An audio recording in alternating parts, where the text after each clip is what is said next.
Welcome back to Tabletop Cinema, where we bring together the worlds of filmmaking, tabletop role-playing, and video games. I am your host, Mikey, a freelance filmmaker, tabletop RPG game master, and variety streamer on Twitch. And today we are on the last day of Steam Next Fest. Did I get that right? Or tomorrow is the last day of Steam Next Fest, so we have more chat recommendations for demos to get through. I also hope... Oh, you're red now? Oh, now you're blue. I guess the Streamlabs chat overlay is just... Okay, that's weird. Well, yay! Now you're no longer green, you're blue. That is so weird. Anyway, I was talking about Steam Next Fest. It's until October 10. So, it's like tomorrow's the last day. So, thank you, community, for suggesting more demos to try out. Right now, we have Scarlet Hollow Episode 1 and Dark Deception. You guys can roll for it. We can start off. Dark Deception is downloading. It'll be finished downloading in 1 minute. So again, the command is /dice 20. Let's get that D20 out, the virtual D20. You know, I've been looking for something as well, like virtual dice. I think I saw some things where you can like roll... It's like virtual dice which roll across the screen. And I have to learn stuff like this if I want to play with chat. Because I've seen some channels that run entire D&D campaigns. Like Twitch plays this D&D campaign. And I don't know how they do it. But it's just one game master and chat. And chat just puts in their options for what they want to do. They control like a few characters. I don't know how they do it. It's pretty fascinating. Good roll! I thought Vanua had it. But we are going to be playing Dark Deception first then. I also hope I put it on the right category. Because I was looking for a different category. We were on Just Chatting last time. But for this category, I found something called Games Plus Demos. I'm not sure if it's an actual game called Games Plus Demos. Or if this is a general category for, well, variety of games and demos. So I hope that category is actually the right one. I actually should have checked that category first.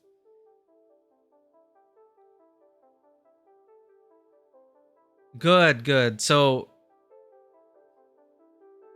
I guess other Steam Next Fest people are here. Right, I have to close this first. I forgot to close the game. But this is just sad. This is the true tape. Exit.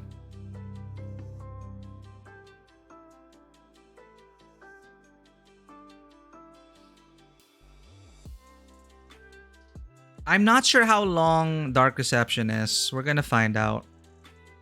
Dark Deception. Okay.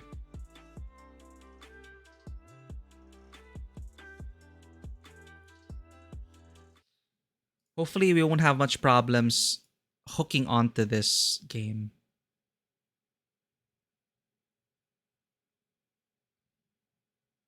Synchronizing Steam Cloud. Don't kill us, please. Ah, and suddenly, all your colors are back on the chat. That is so weird.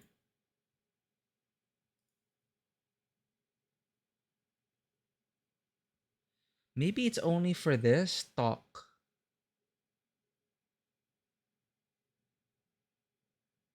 Oh, you're... Okay, all the colors are back.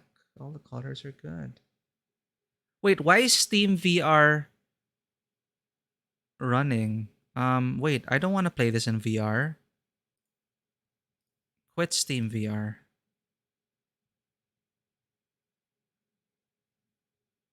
Well, now the chats are back. Now the colors are back. That's so weird. The game scared the scammer ghost.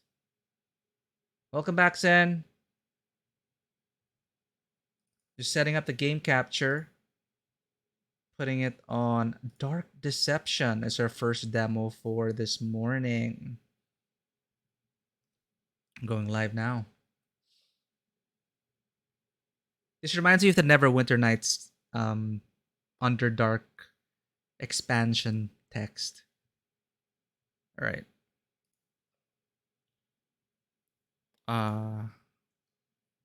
Where's my mouse cursor?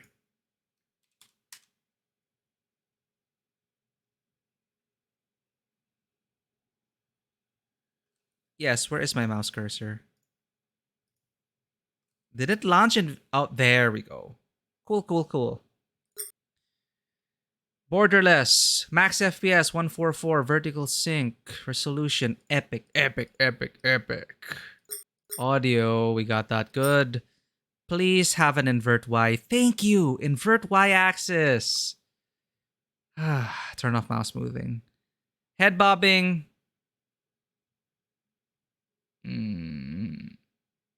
We'll see how bad it is. And we'll see if we need to toggle sprint as well.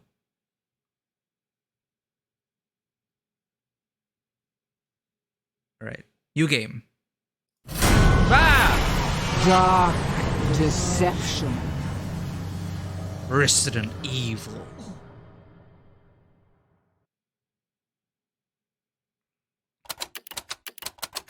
It is done.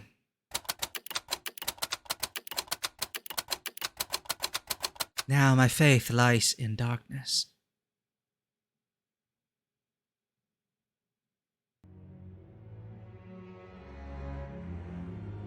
Huh? What in the visual novel?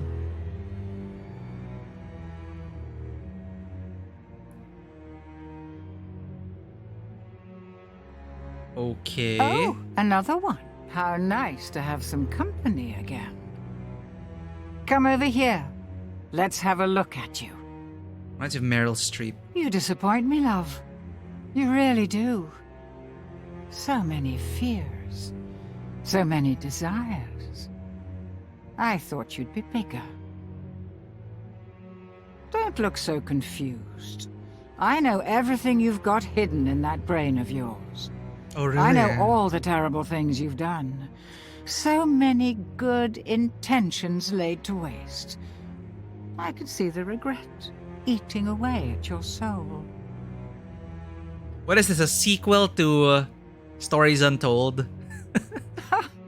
But now your time has come, and here you are, to grovel and beg.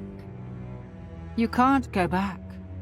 Only death awaits you there now. Fear not, love. You've got potential. I see it in you, and I can help change your fate. But if you want a new life, you're going to have to suffer quite a bit to get it. Okay. Misfortune from Dice Dungeon. Oh, I never played Dice Dungeon. The pieces to a powerful ring are hidden in nightmares behind each of these portals. Find This is the them demo. and bring them to me, and you'll get your wish. Fail, and you'll find there are fates far worse than death awaiting you here. Whoa!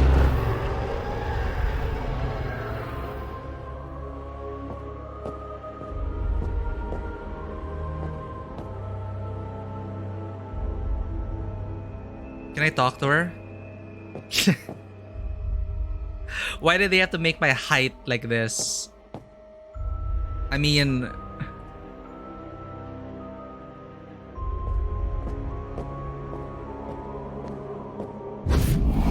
Clock's ticking.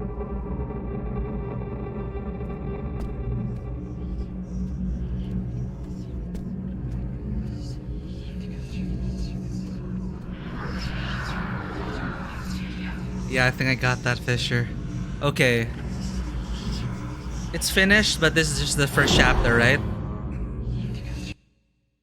Why is there a monkey? Monkey business.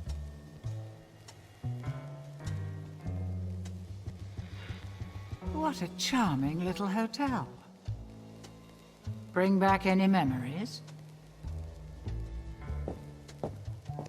Welcome. Breakfast and murder free every day until 10 a.m. Ring for service.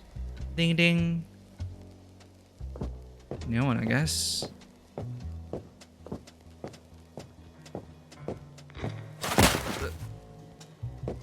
Ah, this place is not built so well. What are you having here? Like the shining moment?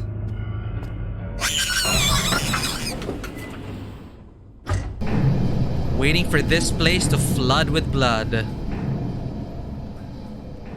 So I'm supposed to retrieve something.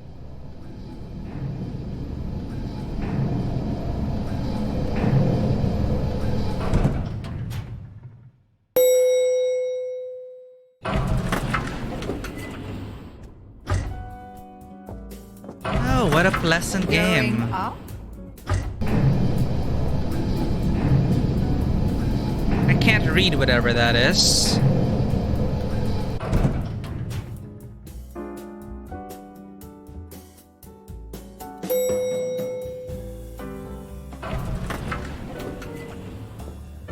Now listen closely. See those floating bits of crystal? All right. Those are soul shards. Fragments of human spirit scattered throughout the halls of this little maze. Each crystal is a remnant of one who has met their end here. Oh. Gather them all, and the first ring piece will be yours. One more thing. You're not alone. There are monsters in here, and they're looking for you. Here, you'll need this. It can detect each shard's location. It was left by the last guest to disappoint me here. A very clever girl. Just not a very fast runner. Enough instruction. Break those boards and let's get this party started. I feel like I'm in Pac-Man now.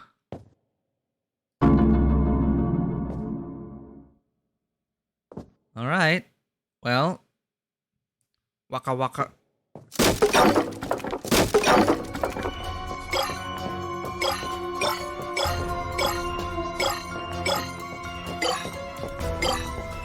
I must say, I wasn't very good at Pac-Man. Ah, hello. This is Pac-Man. This is first-person Pac-Man. Waka, waka, waka. Ah!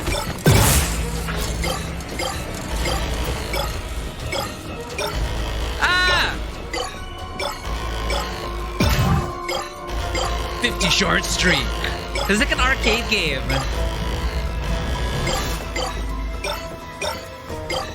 Okay, I can toggle sprint. Toggle sprint.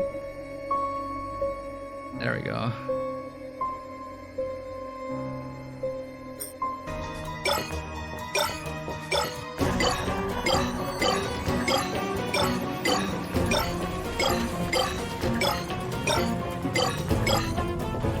Oh my god. Not efficient Pac-Manning. Oh my god! Ah, what? You're making it pretty easy to root for the monkeys. Just you wait.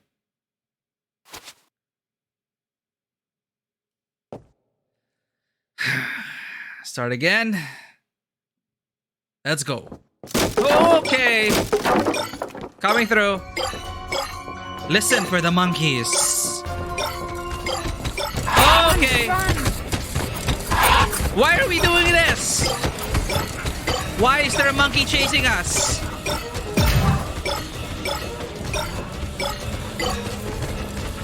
I have so many questions.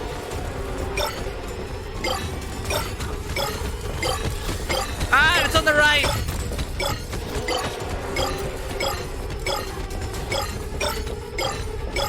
We got this. That's a lot of shards. That's a lot of freaking shards. Don't look back. Don't look back. It's right behind us.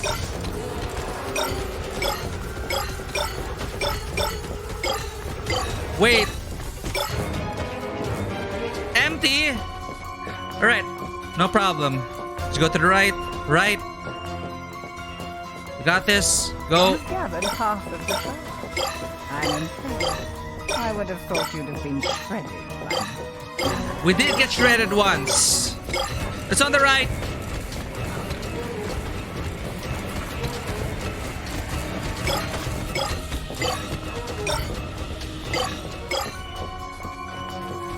Back here. Freaking last shard. Oh my god! Screw you, monkey! Death by monkey? Oh dear, how embarrassing. 119 shards. You're gonna make me work for this, lady.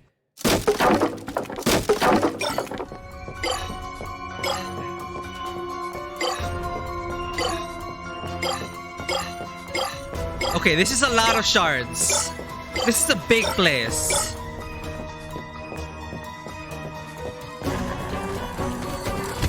Oh, you bastard!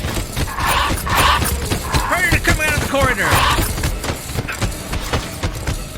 Come on, gamer skills activate.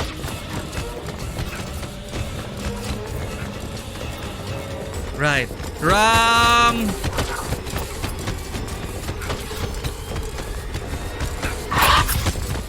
I never thought of a first-person Pac-Man. It is strangely interesting. I think there are too many shards. But first-person Pac-Man is quite interesting, I must say.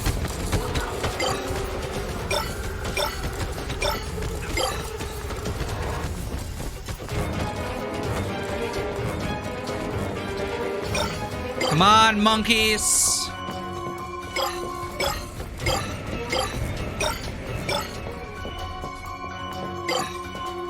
A nice line over there. Come on. Nope. All around. Going around. Oh, monkey. No, monkey. You are dead.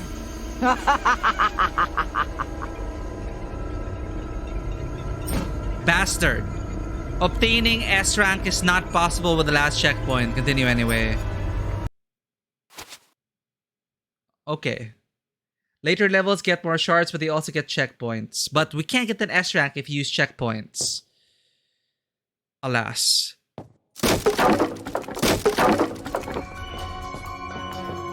It's fun, but I can see the novelty wearing off if they don't shake up the experience.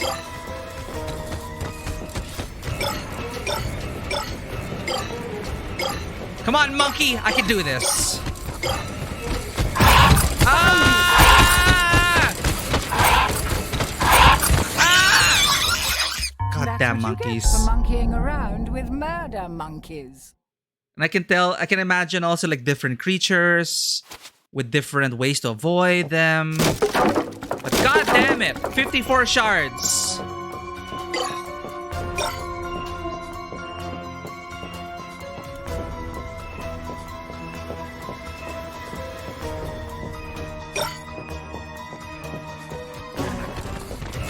Okay, okay.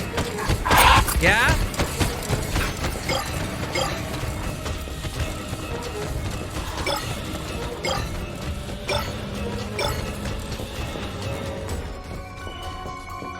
Got more shards over there. My headphones are throwing me off. I'm not sure like where they're coming from exactly.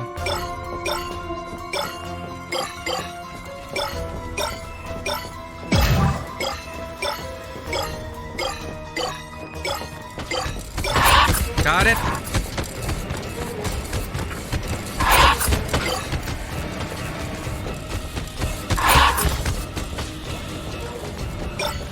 Freaking monkeys!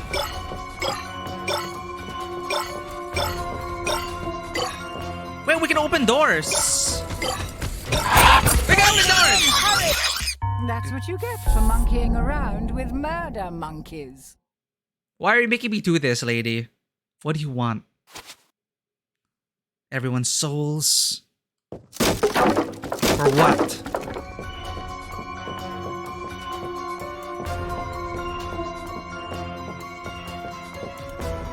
Yeah, like doors. But I can't check out the doors with monkeys chasing me. Going the wrong way. Oh!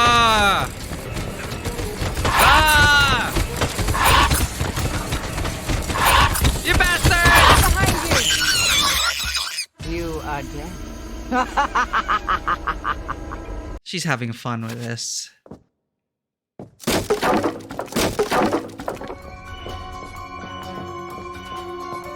Crap, they're on the other side. But there are also shards here.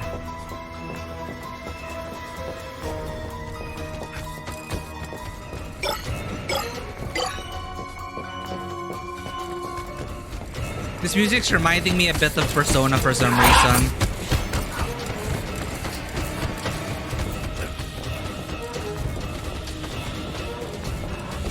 I gotta say though, the corridors look pretty nice.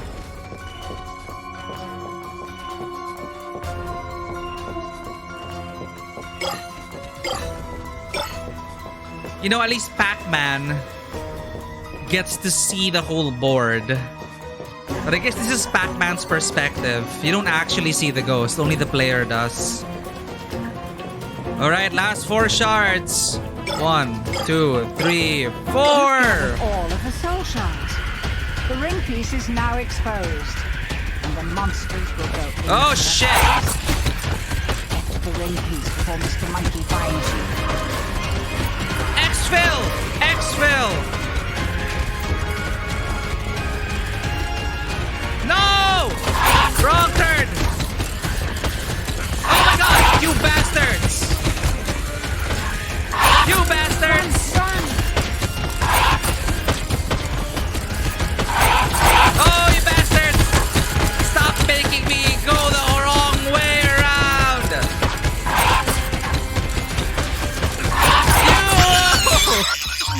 You're making it pretty easy to root for the monkeys. Hey, always got it, lady. You've gathered all of the soul shards. The ring piece is now exposed, and the monsters will go into our frenzy. The ring piece holds the monkey frenzy. So they want us to go through the whole map? Is that what they want us to do?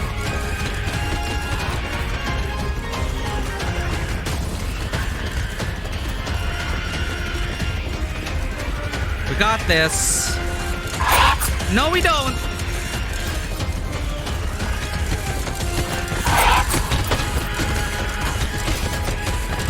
Ah! They're right behind me. So get the monkeys to move around.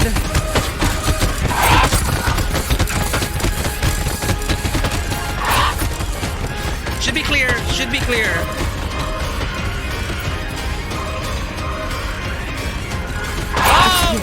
Mother effer!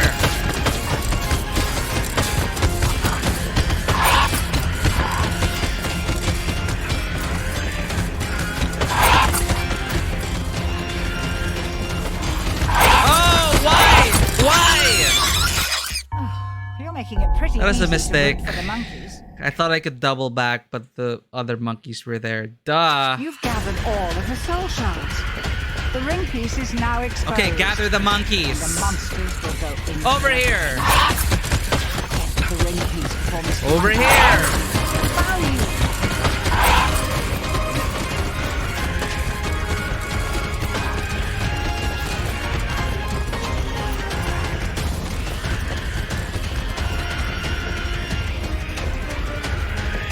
I'm gonna go the long way.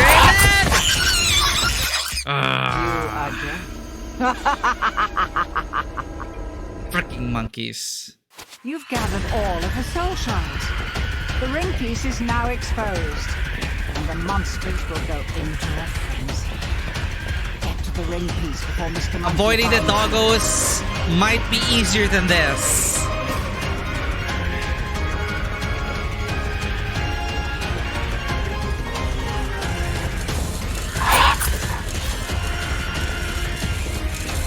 Alright, gotcha over there. Come over here. Then let's go all the way around. How does that sound? You monkeys like a good chase?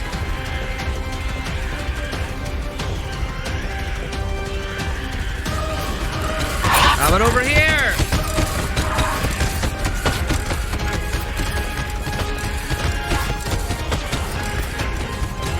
Yeah! Who dares? Shoot, he knows you're here now. You need to escape. Get to the portal. Hurry! Portal? Oh, it's a portal. Ah! Bastard. Ha! So this elevator's a portal. Fun.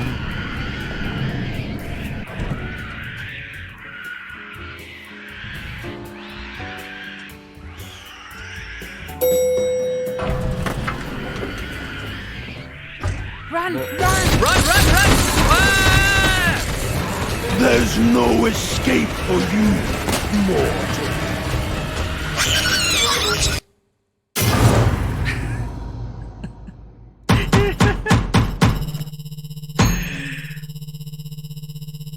Cannot show this to my Asian parents. It's a shame.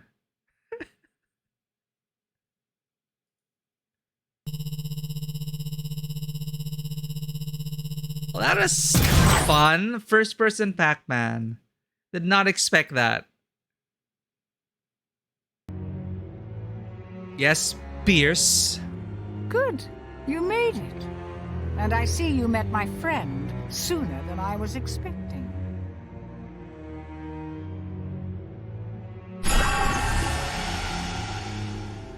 Beers. Still so persistent after all this time. Do not listen to her. William Birkin? mortal. She's just using you. Give her the ring, and there will be consequences. Do elaborate. This is your only warning. Help her, and you will suffer. Pay no attention to him. His powers cannot reach you here. The ring piece. Place it on the table, now! It's been so long. The ring is called the Riddle of Heaven. An ironic name, don't you think? A demon's power is contained inside it. The creature of infinite cruelty that you just met. Malak. Uh-huh. Complete the ring, and you can use Malak's power to fulfill your darkest desires. Or so the legend goes. So we're here to help you out.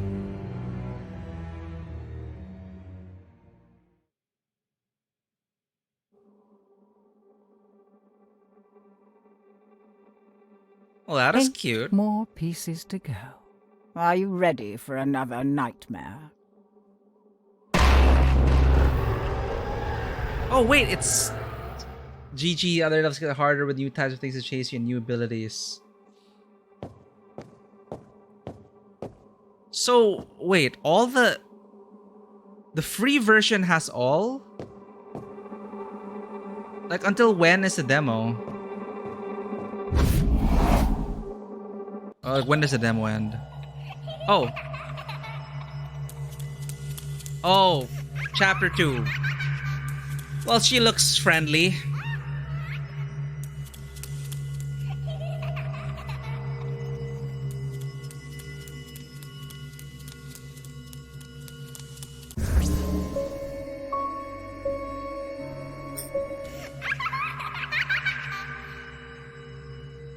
Oh, there's no way to exit. Oh, okay, there we go. It's all around me. Oh, that face. Bye. Thank you for sharing that, Fisher.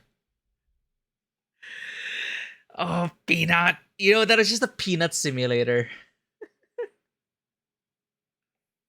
Peanut simulator. Well, that was fun.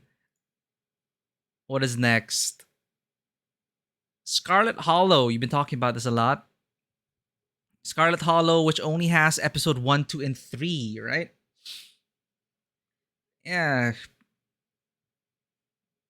So if we play with a little girl, will she not end the world? Like, starting up Scarlet Hollow. What are words? That was fun. First person Pac-Man. Game capture.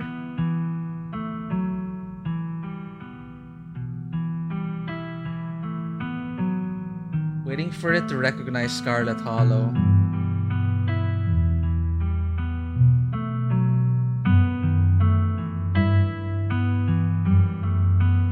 if I change?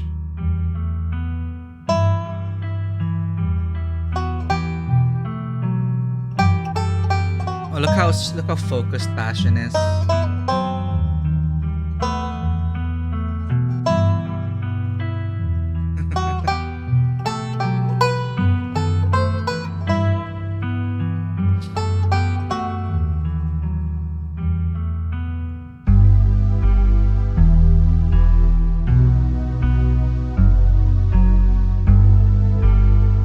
Sometimes Streamlabs takes a while to recognize the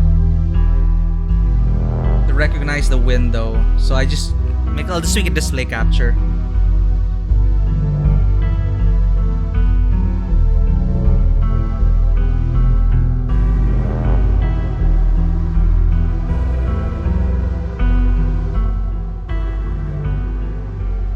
Huge needles that chase you. So, chasing simulator.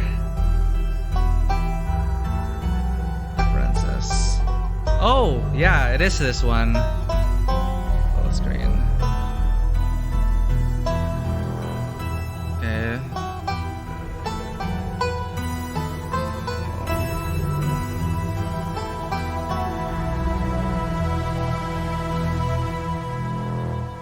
Controls, accessibility. Self-voicing. Text-to-speech, default override. High contrast text. Alright. This is Scarlet Hollow. Let's try it out.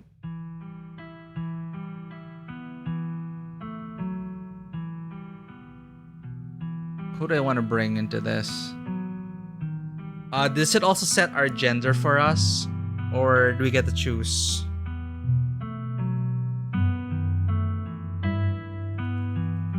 This sounds like a Daisy Barnes adventure. Where's my OC from again? I have to... Let's make it New England.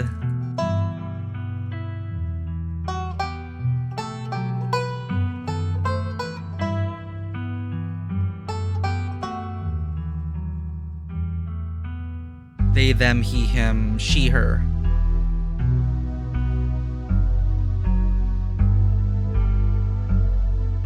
Confirm.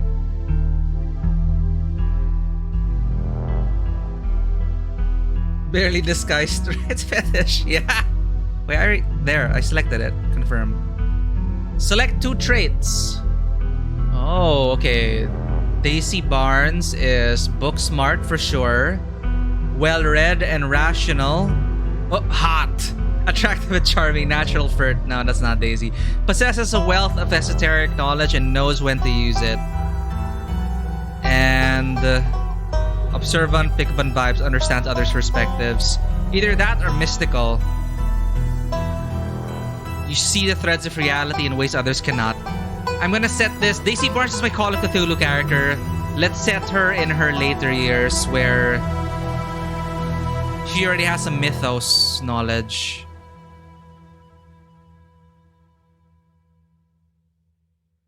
Talk to animals though. Like in Divinity, I always want to be able to talk to animals. But mystical, let's go with that. Mystical and book smart. Let's bring in Daisy Barnes into Scarlet Hollow. So Daisy is from the UK, but she went to study at the Miskatonic University in... Where is the Miskatonic again? Boston, in Massachusetts, I think. I forget where it is.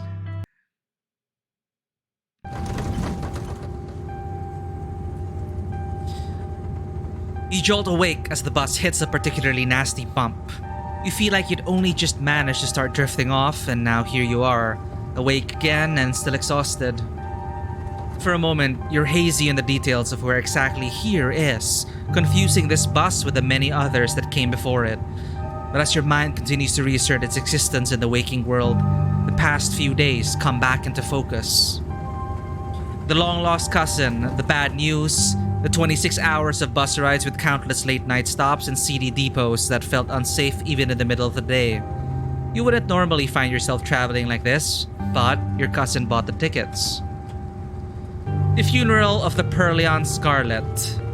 Your cousin's mother and your aunt seemed like something you shouldn't ignore. Pearl Scarlet. The funeral of Pearl Scarlet. Even considering your own late mother's rocky relationship with this side of the family. Mystical. But it was also more than just the social pressure of the invitation that pushed you to accept it. The threads of fate have begun tugging you back to this place your entire life. There was no choice to be made. It was simply destiny. So when your cousin called, you knew what had to be done.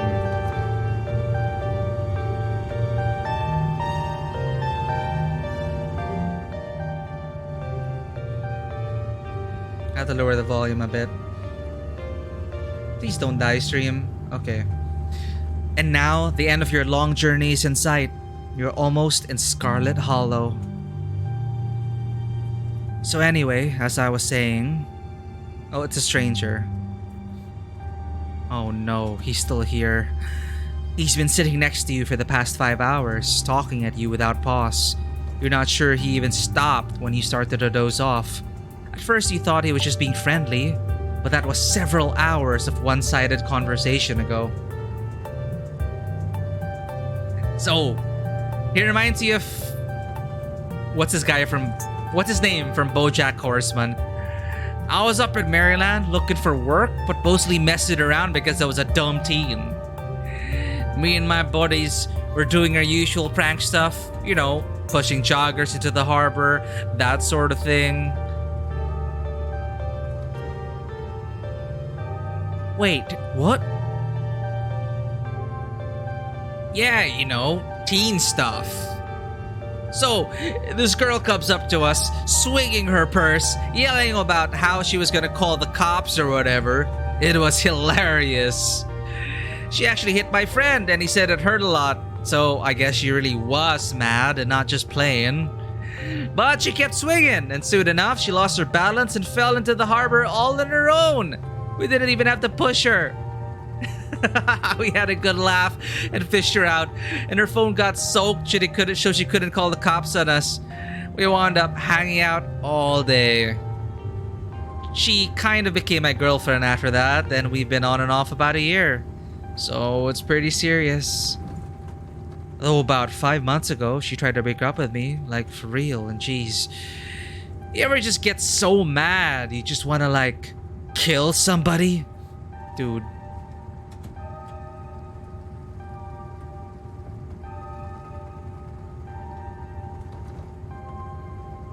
Smile and pretend he didn't just say that. You smile and pretend he didn't just say that. I knew you'd get me. We understand each other. Somebody trying to break your heart, that changes a person. Makes them want to do things they never thought they'd want to do. I honestly could have killed that woman. What? Yikes. Anyway, she's giving birth to our son right now, so I'm trying to get up to Virginia to be there for it. But I don't know if I'm like into that stuff, so I might just wind up on a bus to New York or something instead. I've always wanted to go there.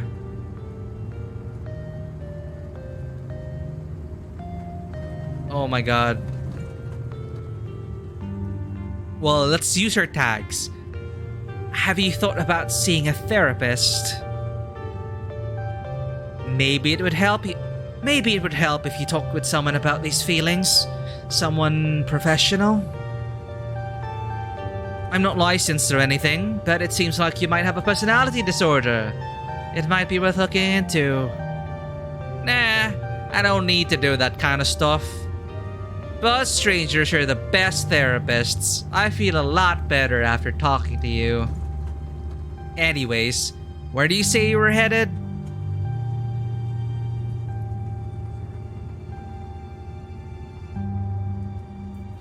I've been called back to my ancestral home.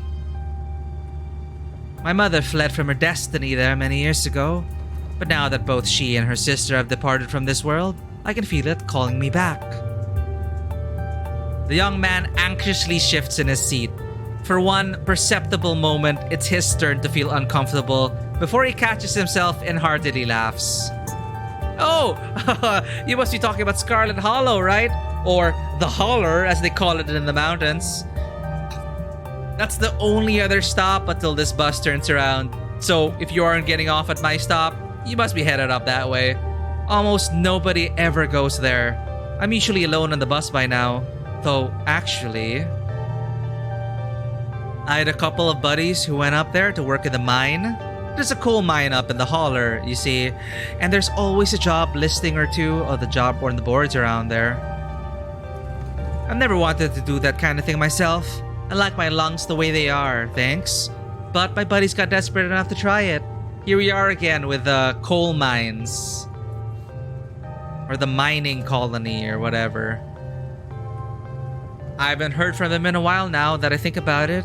I should see if they're on Facebook. See how they're doing up there. Hope they didn't die! He looks back at his phone, for once focused on something other than you. Oh, this is me. It is lovely meeting you.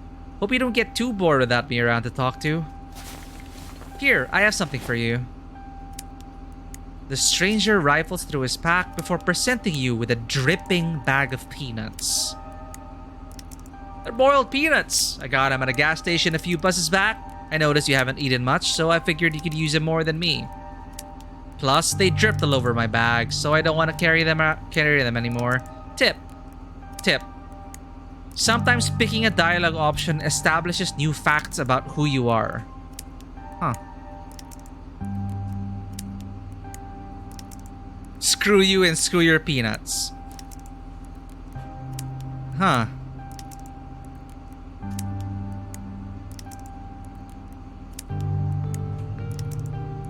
Eat the peanuts. You've been on a bus for hours on end and can't remember the last time you've eaten. You snatch the peanuts from the stranger's hand, tearing open the bag like a wild animal, not even removing the shells as you consume fistfuls of soggy, savory legumes. Legumes? I figured you'd enjoy them. Glad they went to a good home. And with that, I leave you. Safe travels, friend. Dear God. At least I got food out of it.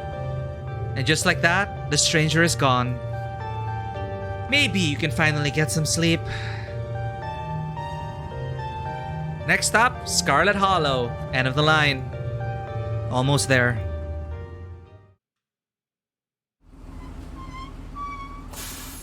I hope they weren't spiked. The bus finally comes to a stop, its brakes squealing as it deposits you in front of the Scarlet Hollow bus station.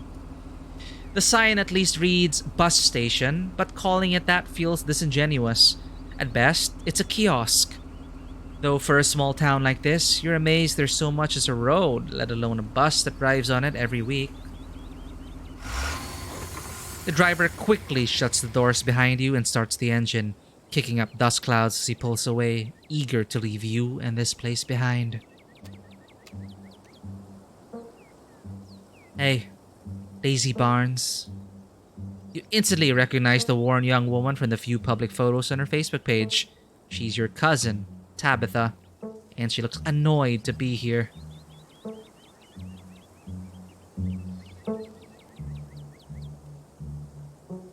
Hey, Tabitha. Come on, let's get back to the estate. I don't want to spend any more time down here than I have to. Your cousin turns and motions to an old BMW parked near the bus kiosk. You follow her, clambering into the dusty relic.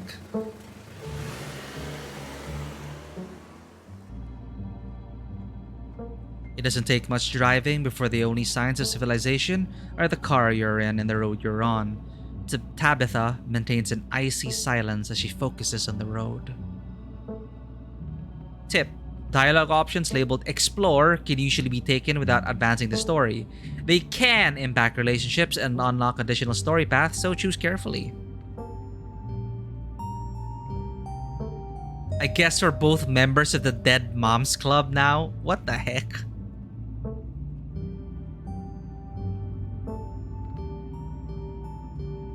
Well, I can't believe we've never actually met before this.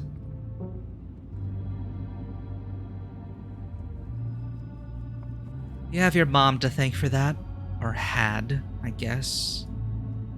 Mystical. You can feel the same careless cruelty in Tabitha's words that your mother would use when she talked about Pearl Ann and the old Scarlets. The wound that tore your family apart runs deep enough that it bled through the generations.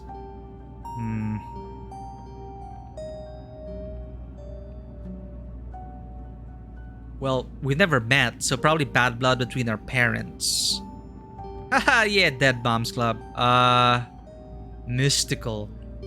Let's just be weird here now. Daisy's a bit unhinged after her encounters with the mythos. I can sense a deep scar in her bloodline. A gaping maw intent on consuming itself to oblivion. I only hope we can mend it during our time together here. Great. Good for you. That face like, what the fuck?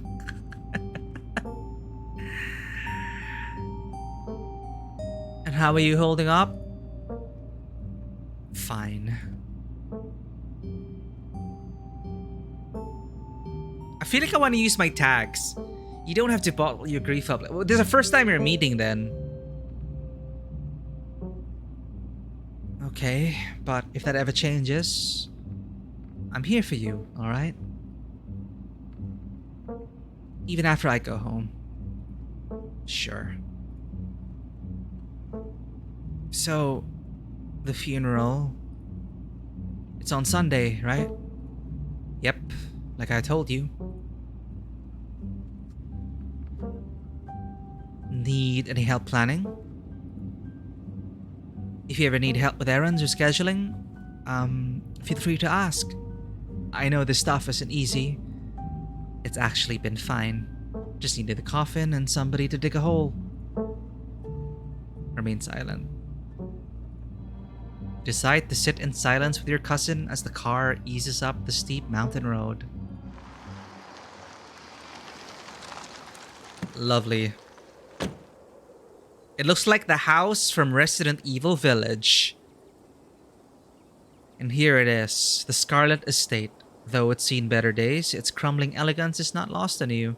Someone used to cramp apartments in grey cities.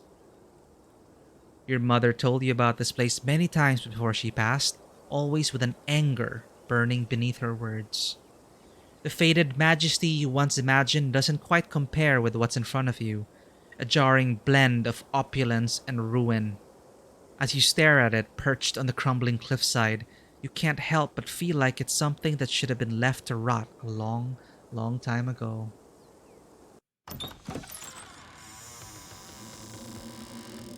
You're hit with a blast of dusty air as you step across the threshold and into the foyer.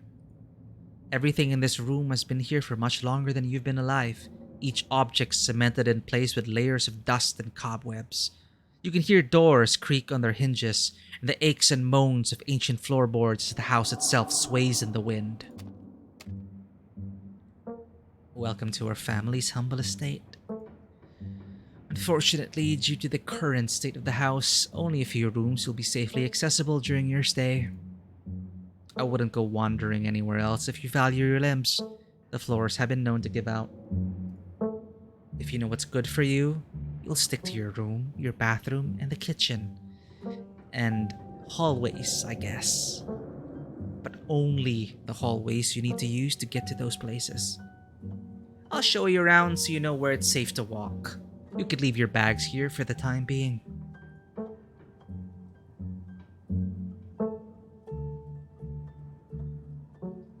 Man, you can really play this as a, I thought y'all were loaded. Can't you afford to fix this dump? The architecture reminds you of the Biltmore estate. This is such a Daisy Barnes thing to say. The architecture here is breathtaking. Chateau-esque style reminiscent of the Biltmore estate. Color me marginally impressed. I don't have you pegged as cultured. Believe it or not, this estate actually predates the Biltmores by nearly 3 decades. Oh, she's cultured too. It used to be a crown jewel of the region, but times change and the attentions of the masses are ever so fickle. Shall we begin the tour? Follow me. You put your bags down and follow Tabitha through a long, dusty hallway. She delicately steps over holes and tears in the floor, and you do your best to trace her steps. Kitchen. On Wednesdays, a woman from town comes in and does the cleaning. Her name is Janie. I wouldn't recommend socializing with her. She'll talk your ear off. If you need any food, there's fixings for peanut butter and jelly. Mystical. As Tabitha speaks, your eyes are drawn to the windows of the overgrown garden outside. You're suddenly overcome with dread and anxiety, as though this place is a small step away from being swallowed up and vanishing forever. Kitty! Don't touch my mac and cheese or my ice cream. Those are off limits. Oh, and you can also access the garden through here, but it's pretty wild. So I wouldn't if I were you. Tip: some explore options prevent you from taking others. Choose carefully.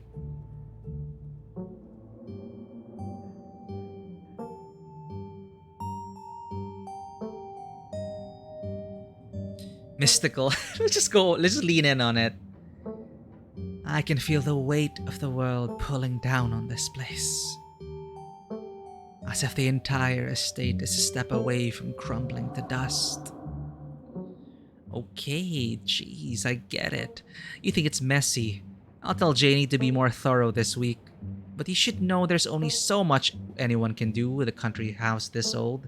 It's always gonna be a little grimy and worn, unlike your sleek city apartments. If a little dirt bothers you, you're gonna have a rough time this week. I pet the kitty. Let's pet the kitty on the screen. Pet, pet, pet.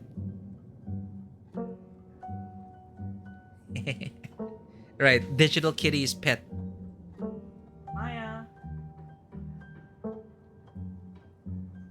Let's pet Passion this time.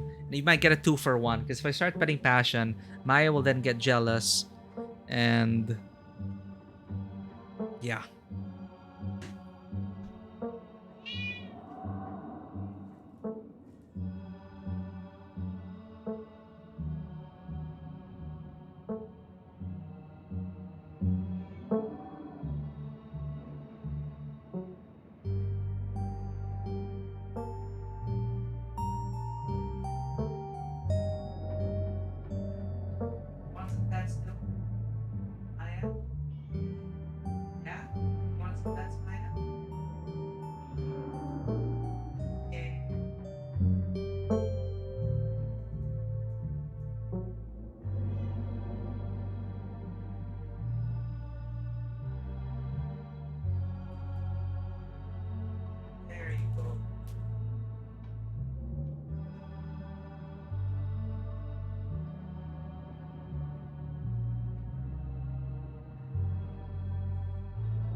I think it's a tactic. If you pet Passion, Maya will get jealous.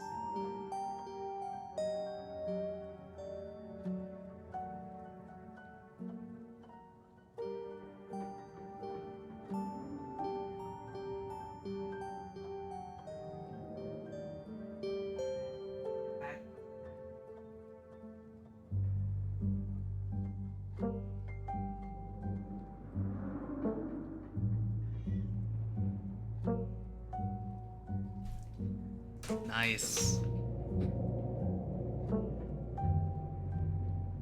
Mission accomplished. Maya's just gonna like push her out of the... Nope, that doesn't work. It's kind of dark because... Thank you for redeeming that. The cats appreciate it as always.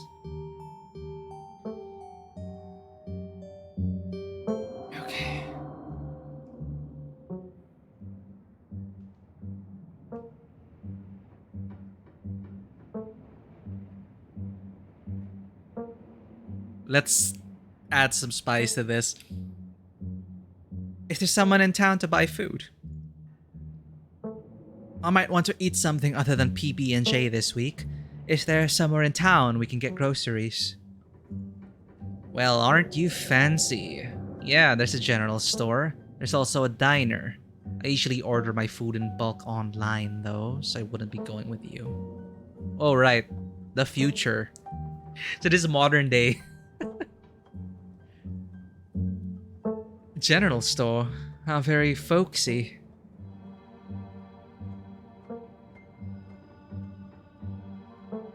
Is it?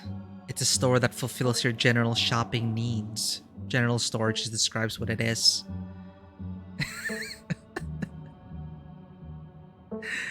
What if I want ice cream? Oh my god. I didn't think about the gold coin, the tabletop cinema gold coin currency. I think people have like thousands by now, but it shows the dedication of you guys on chat right now. It's always lovely to see you all. You may have the most coins so far. I'm not sure how much Vanua has though. What if I want ice cream? Then you can buy some yourself at the general store. 49.4. Oh. That is a lot of coins. If you touch my stash, I will know, and there will be consequences. Damn, I have all that money but nothing to redeem. I should put more redeems on this channel, honestly. But I'm not sure how to feel about those soundboards. They seem fun. Like, I have fun with them on other channels. Then you can buy yourself some at the general store, blah, blah, blah. Well, right then. I do love PB&J. How do you know that's one of my favorites? I'm probably being sarcastic here. That smile can't be real. That damned smile. I got an achievement. That damned smile.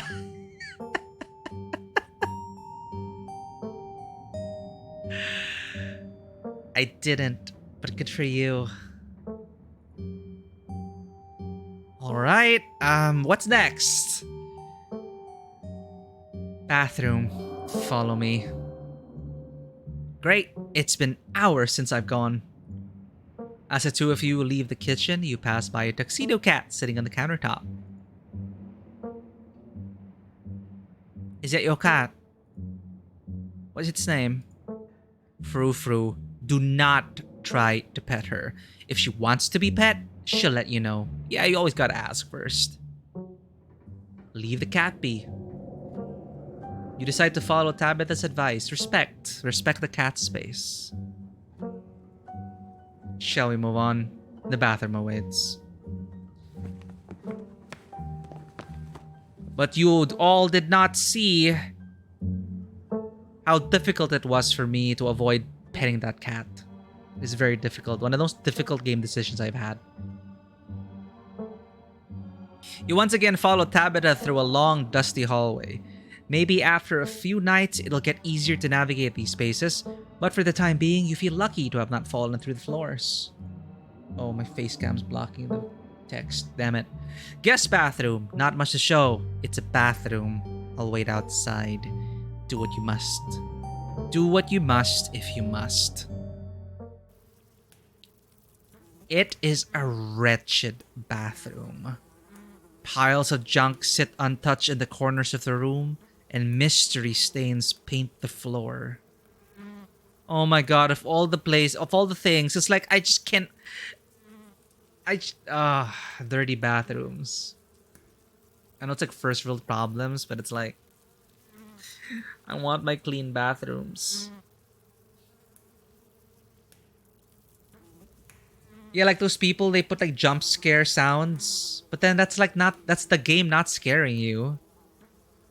That's like... external influences doing it. So what does that say about the game? Whatever. I should probably put the soundboard stuff. Or I don't know, like I see some people, they have a redeem like speak in a terrible accent or something. Really? Yeah, this is horrible. This is oh god. I'm gonna have to use this. I feel like I'm gonna contract something if I sit down there.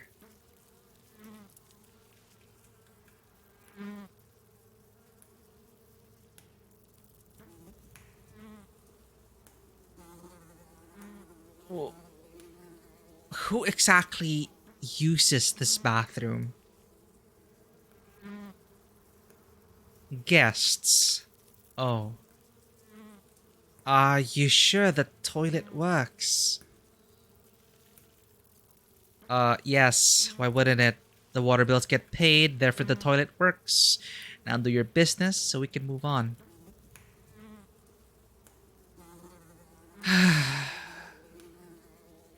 Remain silent.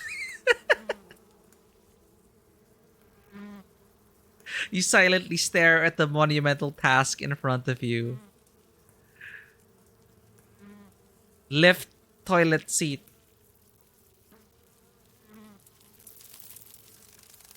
Bugs skitter from the bowl as you lift the seat. I'm not touching that. I'm gonna squat over it.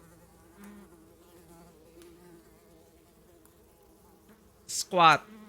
Daisy, squat. The toilet is a toilet. Sure, it could be cleaner, but your business needs doing, and this is as good a place as any. You do what you must and rejoin your cousin out in the hall. Next up, guest bedroom. Last stop on the tour. Follow me. Charming, this Tabitha. You and Tabitha briefly return to the foyer, before climbing the stairs and reaching the guest room. The toilet looks so bad that I felt like I had to stand. I've always sat down on the toilet. Like, I can handle like a dingy room maybe, but at least, please, like, if I have to like stay at a hostel or a hotel or whatever, I always check first if the bathrooms are supposed to, if the bathrooms are clean. Like, especially in a hostel, like, are the bathrooms clean? That's a big plus for me. The room smells old. Dust, mildew, wood rot, it has it all. A week of sleeping in this place might give you permanent lung damage. Look at that! Look at her mom. Look at her. I could see the resemblance. This is where you'll be staying. The linens are fresh. I had Janie wash them last week. I had to endure a half-hour rant about her kid to get her to do it, so you'd better be grateful. Mystical. An unmistakable spiritual stench coats this room. People have died in here. I don't regret choosing mystical. I don't know if I'm crazy or if this actually or people actually died here. The closet is full of old family stuff, so you can't hang your clothes up, but you can use the dresser. It should be empty.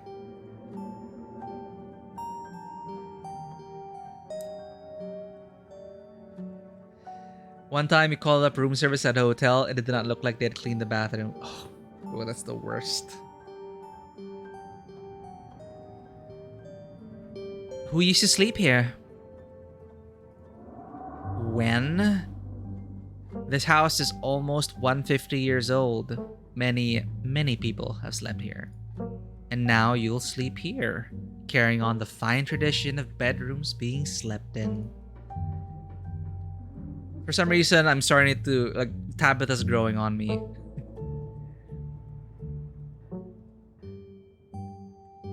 My mystical senses are tingling. Daisy brushes her hand against the wooden post of the bed.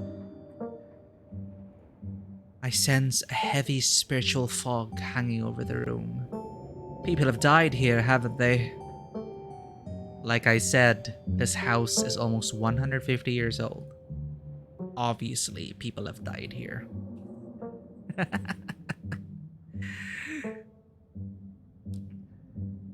What a dump. This room is amazing. This room is nice. Thank you.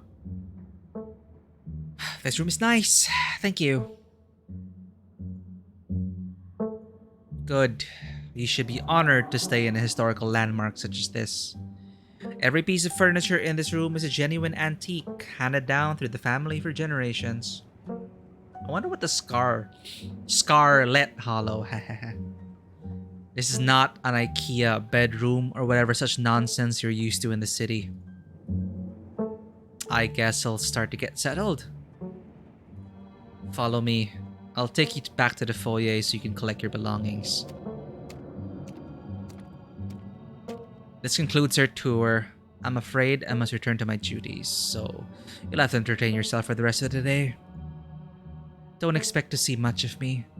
Tip: some dialogue options will open additional conversation paths, some right away, and others down the line. Where are you going? What am I supposed to do while you're gone? Are you sure you can't take the day off? Did I do something wrong? Why are you being such a jerk to me? Are you sure you're okay? I won't keep you, but we should hang out when you get back. Where are you going? Where do you work? To work. Somebody has to pay the bills around here. What kind of work do you do? I run the coal mine, same as every Scarlet who came before me. Except for you and your mom. It requires a lot of time and concentration, so I'd appreciate it if you didn't keep me for long.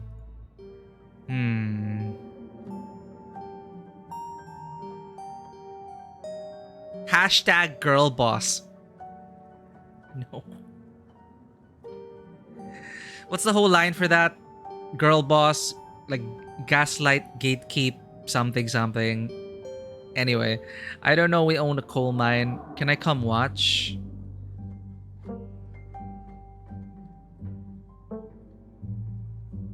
I didn't know we owned a coal mine. We don't own the coal mine. I own the coal mine. Your side of the family forfeited any claim to it years ago.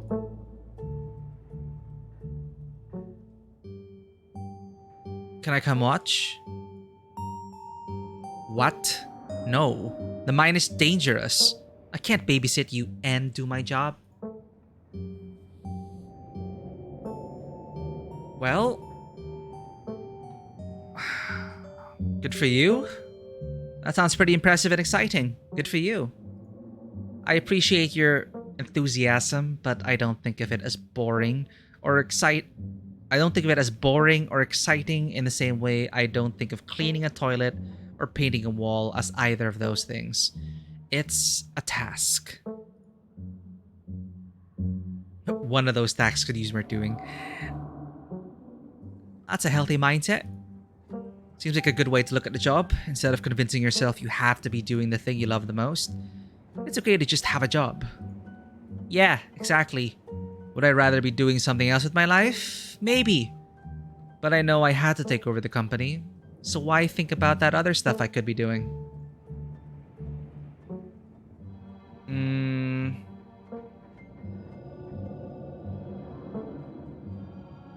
Is there a library in this state? I couldn't bring too many books with me, and I'm not sure what else I should do with my time.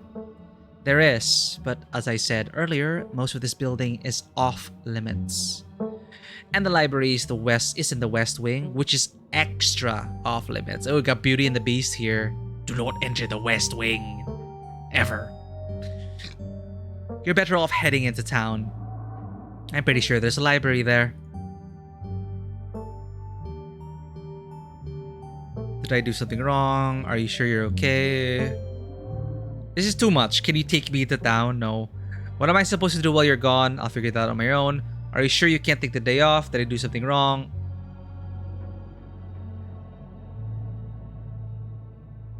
Are you sure you're okay? I won't keep you. But we should hang out when you get back. Alright, I won't keep you, but we should hang out when you get back. We'll see. There's a lot that needs to get done this week. Your cousin leaves through the front door. Ooh. Now it's just you. You and this sprawling, decrepit estate. Go straight to the forbidden wings of the estate.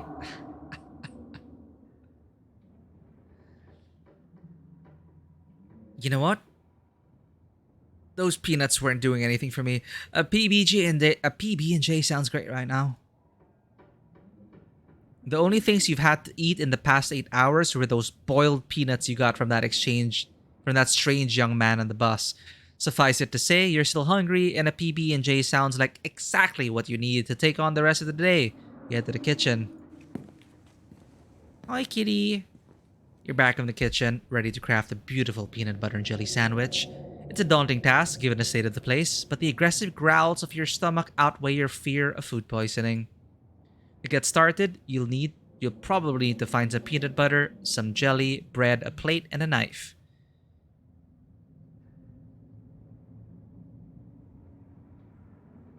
Search the fridge. As you approach the fridge, your eyes catch a note taped on the door reading, "Janie, stay out," in all caps. Below it, in separate handwriting, are the words, "Okie dokie." That's cute. You open the fridge. You already feel a deep urge to wash your hands, even though you have yet to touch anything other than the handle.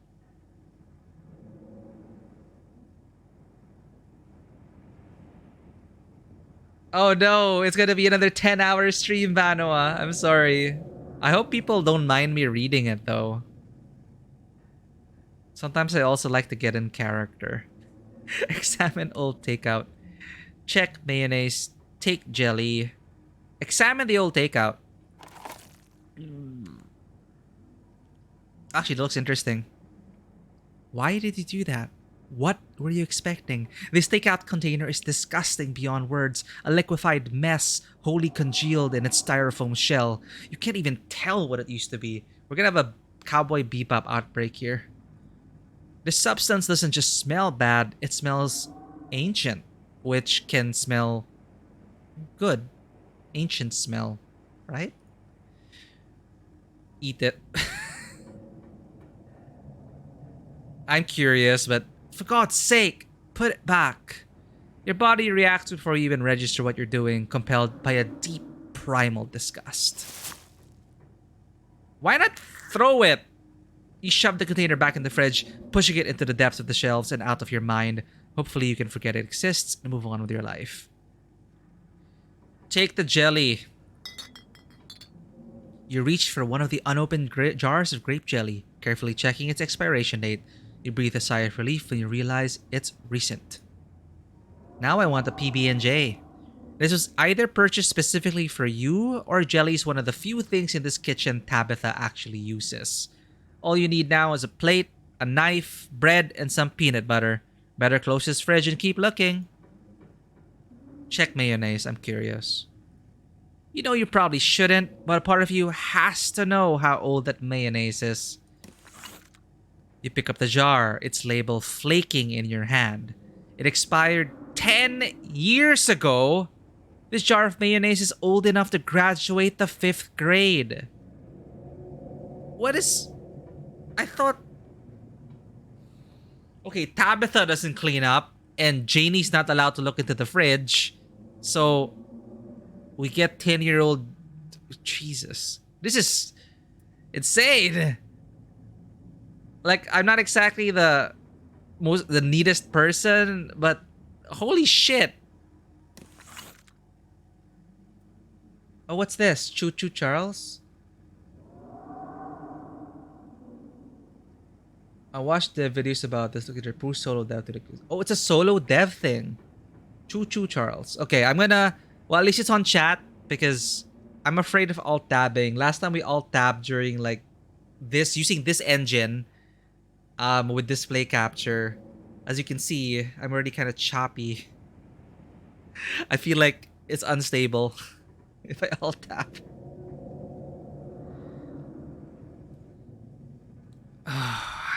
No, I'm not gonna grab the ice cream. Close the fridge. You return to the kitchen, closing the fridge behind you. Pantry for the bread. Oh, there's a dead rat. Tabitha sure loves her mac and cheese. Examine mac and cheese. You pick up a box of Tabitha's mac and cheese. You can't say you've ever seen the brand before. Cook it for yourself, put it back, empty the box, and stuff it with a dead mouse on the shelf. Seriously? Put it back. Staying away from the mac and cheese is one of your cousin's hard rules, and she already seems to not like you. You put the box back where you found it, reluctant to make things worse than they already are. I think our encounter with our cousin went pretty well. Take bread. You pick up one of the non-moldy loaves of bread. Great. One step closer to a satisfying snack. All you need now is a plate, a knife, and some peanut butter. Take peanut butter. The king of nut butters. And only 3% of each jar is mashed up cockroaches. Ugh. The only thing you need now are a plate and a knife. Close the pantry. You close the pantry door as best as you can and turn back to the rest of the kitchen. Cabinets. This cabinet must be where Tabitha keeps the dishware and, oddly enough, the utensils. Examine the mug. It reads, I was blown away at Blowing Rock, NC. So your aunt and cousin actually traveled sometimes, even if it was only a few hours from the estate. We're in North Carolina. Maybe you can route your return trip through Blowing Rock. It might be nice to see the local sights before heading home. Examine the shot glass. It reads, I survived Deb's 50th. Your aunt's name was Pearl Ann, so this wasn't from her 50th. From the few stories you'd heard from your mom, Pearl Ann wasn't the type to have kitschy friends who gave out themed shot glasses at their birthday parties. Grab a plate and a butter knife. You grab a plate and a butter knife. This is the last ingredient you need to make your PB&J. Time to get to work. Why should I grab a bowl? Nah, close the cabinet. You close the cabinet and look back to the rest of the kitchen. That is very involved for making PB&J. Make that PB&J. Despite the state of this horrendous kitchen, you have successfully combined your 3 ingredients to make a peanut butter and jelly sandwich. Congratulations, you can feed yourself. I got an achievement. Cooking by the book. A job well done. All of that hassle, and it took you less than a minute to eat. The rest of the day lies in front of you.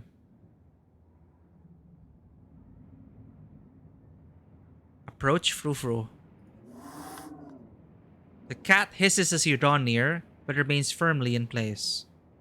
This is clearly Frou-Frou's spot on the counter. Back away. You back away from Frou-Frou, try not to make any sudden movements. When cat hiss, do not force yourself on cat. Check out the garden. Thank you for the care package. Oh, man. Stretching. Got some more coffee for this. And a good posture check. My mic's pretty low, so I keep leaning in forward. I guess you can tell if I'm slouching if my microphone begins to cover my face. I'm supposed to be sitting up straight like this.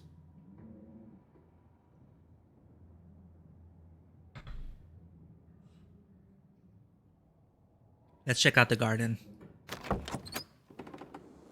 This garden was reclaimed by the wilderness long ago. It might not be very safe, but who's to stop you from venturing deeper? Explore the garden. You wander further into the garden. It's quiet out here. Okay, we got some, like, horned children. Oh, I was leaning to one side. Thank you for catching that.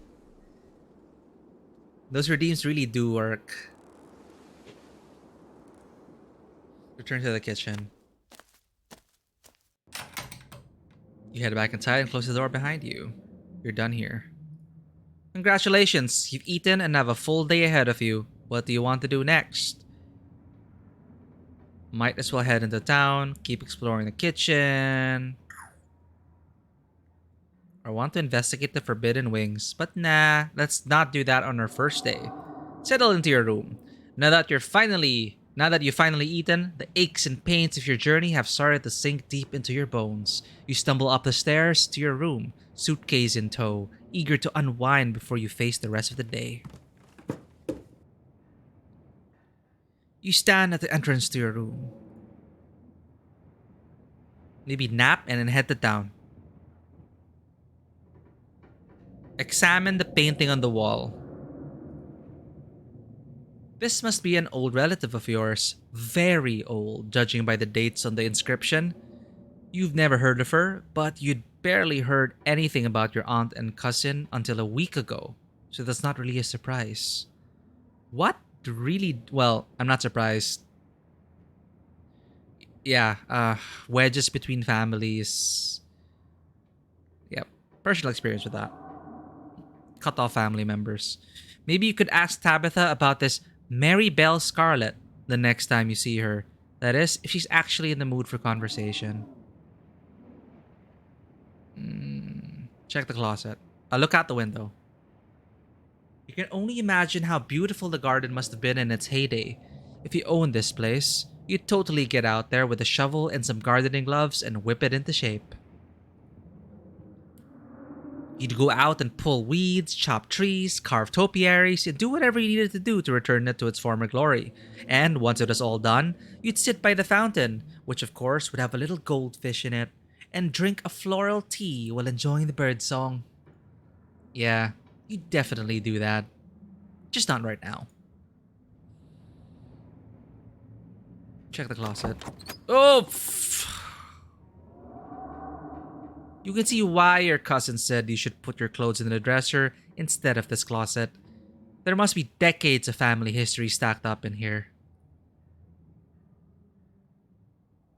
Pick up the doll. There's nothing supernatural about this game, right? Of course you're sharing a room with a creepy doll. You pick it up to examine it more closely. Its foot reads, "Property of Alexandra." No need to carry this around with you. You close the closet behind you. Put your spare clothes in the dresser. Oh!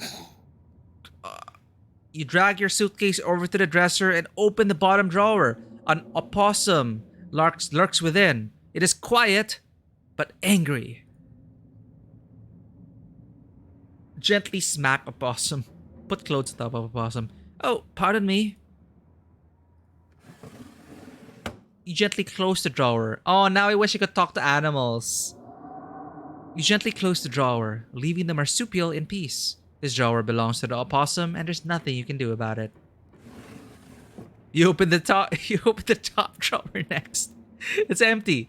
As good a place as you'll find to put your clothes. How does the opossum get out? Can the opossum open the drawer? Based on the state of the house, you wonder if you'd have been better off keeping your clothes in your nice, clean bag. But there's no going back now. Let's take a nap before heading to town.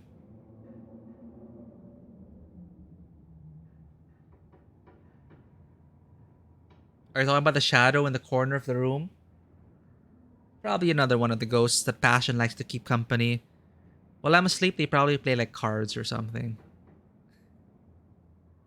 Imagine like my white cat playing cards with the shadow. Take a nap. You've earned it. You immediately collapse onto the bed. You're tired enough that being alone in a strange new place won't stop you from passing out. These horror games are building my tolerance, Fisher. I'm gonna have to play something extra scary now. Or so you thought. You cough as a small cloud of dust rises up from the mattress.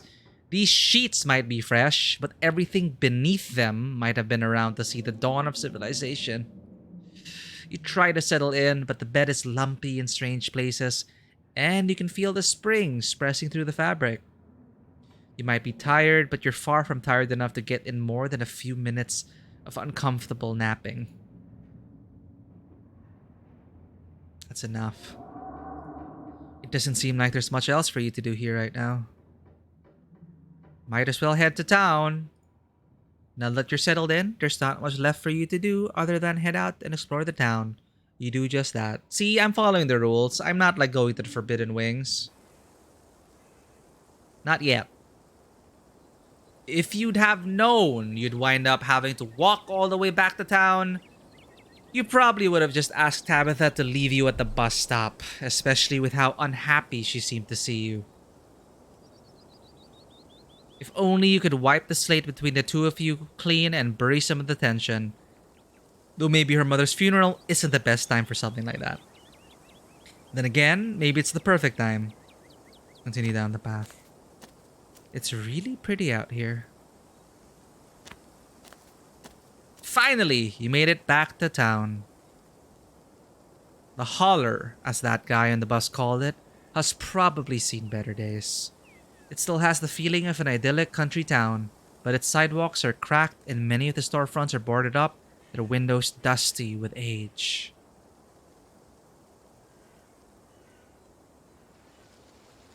Scary games, Fisher? I'll go check them out. A chill breeze sweeps down the lane and you shudder, suddenly feeling as if you're peering into a grave. Doggo! Hi! Gretchen, come back! Sorry about that. Gretchen can be very slippery when she wants to be. She loves to get loose and cause havoc. Tell me more about this wondrous creature. I don't do well with dogs. Is that supposed to be a dog? A pug! She's so cute. I love pugs. She is so cute. Thanks. She is cute. Sure, most of her teeth have fallen out and she's got a couple of weird growths, but for a 17-year-old pug, that's pretty good. That's amazing. 17? That's incredible. It sure is. I'm hoping she beats the current record holder and makes it to 19. Or better yet, 20. The more time we get together, the better. Isn't that right, Gretch? How about I introduce myself to you so you won't be so nervous? I'm Stella. It's not often I see a strange face up in the holler. Every now and then there's a new crop of cold folks, but you don't look dusty enough for that. You aren't in town for the funeral, are you? The Scarlet funeral? Introduce yourself. Hi, I'm Daisy Barnes. You must be Tabby's cousin, right? That's the only person I can think of who would come to town for the funeral. How's she holding up? To be honest, I've been a little worried about her, all alone up in that big house. I'm sorry, did you say Tabby? Oh, mystical. Let's make let's make a mystical first impression. She's in conflict with herself. Whoever I met today isn't the real Tabitha. I hope you mean that metaphorically. To tell you the truth, she's always been a little rough around the edges, but most people don't really catch on to that. It'll probably be good for her now that you're staying there, even if she doesn't think so herself. How long have you known her? Oh, quite a long time. The town's really small, so everybody's known everybody else as far back as they can remember. Tabby and I got a little close when we were both in the school's production of A Midsummer Night's Dream. I was Puck and she was Mustard Seed. As you might have expected, she was more than a little prickly, but I managed to soften her up a bit in the end. Excuse me.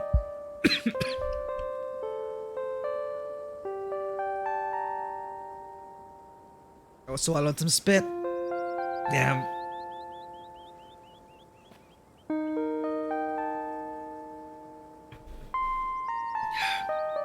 But then she graduated and that was that.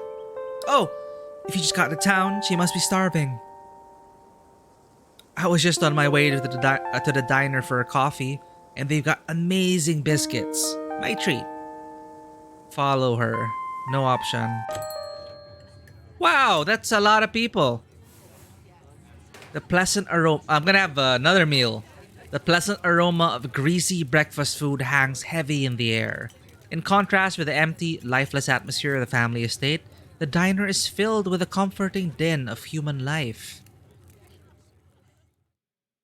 All of which grinds to a sudden halt as the patrons realize that a stranger has entered the establishment. Right.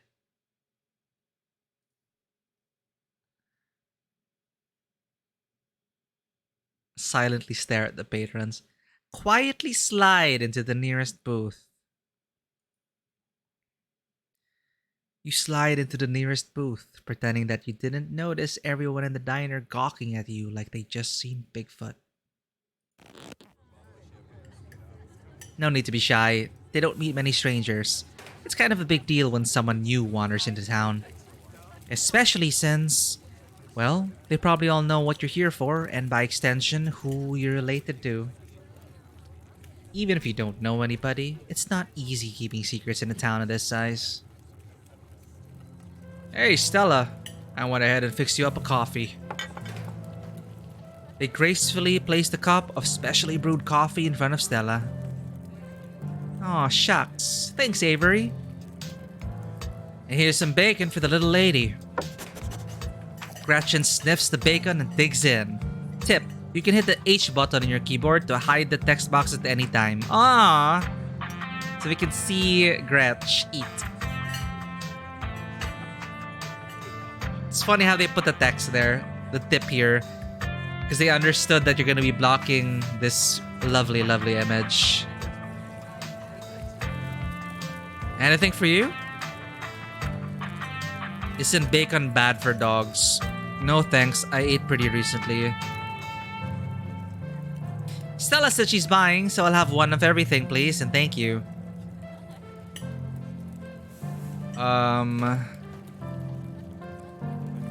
I'll have a biscuit and coffee. Could I have a biscuit and coffee, please? I heard they were really good. Best in the county. Avery pours the fragrant brew into the empty mug in front of you. They linger after pouring your coffee, turning to you nervously. Oh, and I'm sorry for your loss. Before you have the chance to respond, they're gone. Glad he took my advice with the biscuit. You won't regret it. Anyways, the funeral's not till Sunday, right? That gives you quite a bit of time to slum around town. I'm trying to think if there are any cool events going on this week. There's always the reading adventure at the library, which is supposed to be for little kids, but I do it every month anyway. Oh, and I'm pretty sure Avery's throwing a party Saturday night, so that's a fun thing to look forward to. And there's the weekly Sunday potluck. That should be right after the funeral too, so it'll be a special occasion. Is the potluck like a church thing? Cool, none of that's really trying my fancy. I'm sorry, did you say reading adventure? Did you just say the library has a reading adventure? Yeah, Oscar's all about keeping things on theme, so this month it's a bunch of ghost stories. I think he's calling it Spooky Bookies. You know, like how a ghost would say it. Aww. Oh, neat. Never mind, I'm not excited anymore. Sounds like it's for babies. Oh my god, that's perfect. Cool. We should check it out this week. But that's really just an afternoon. Any idea what you want to do for the rest of the week? What's it to you? No clue. I'm sure I'll be able to occupy myself. I'll probably just do what I can to support Tabitha through this. How's the general selection at the library? How's the selection at the library outside of the reading adventure stuff? It's great. I spend a lot of time there myself. In fact, I was working in the library most of the morning. I ran into you just as I was leaving. Oscar does a great job of stocking the place. Once he gets to know you, he'll compile these big list of books he thinks you'd like. And he's always right. You might as well label the sections by townsperson. For me, it's a bunch of books on cryptids and weird supernatural stuff. He manages to track down some really rare sources. Before Stella can finish, Avery returns, biscuit in tow. Here's your biscuit. When he says it's on the house, she sends her condolences. Thanks, it looks great.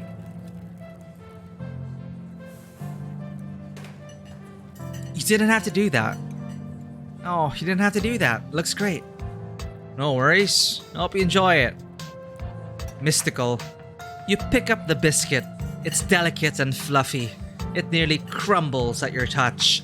Buttery warmth emanates from its surface. You don't even need to taste it to know that it is good. Divinity given buttery form. You take a bite. It melts in your mouth as if it was nothing but butter suspended in a thin matrix of dough. Truly, this is the perfect biscuit.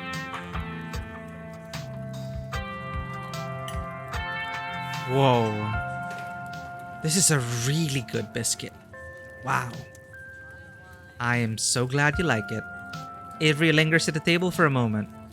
So, as Stella mentioned, she's famous. Oh, Avery, I'm not famous. Look, if you're not gonna go around tooting your own horn, you know I'm gonna do it for you. Stella sighs. I'm a YouTuber. Oh. What kind of videos do you do? How does that make you money? You and everyone else. Just insert, I'm a Twitch streamer. Honestly, it's such a... It took a lot for me to like... It took a lot of... I had to muster up a lot of courage to get into this. Because I didn't think it was going to lead anywhere.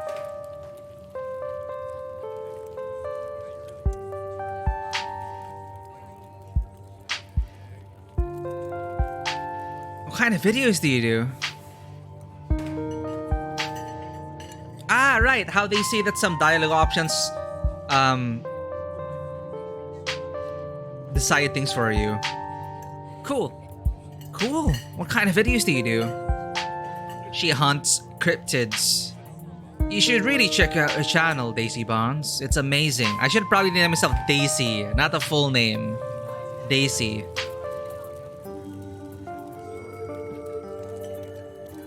Wait. How did you know my name? Oh, sorry.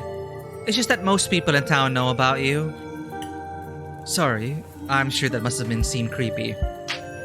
Ah, well, I guess the cat's out of the bag.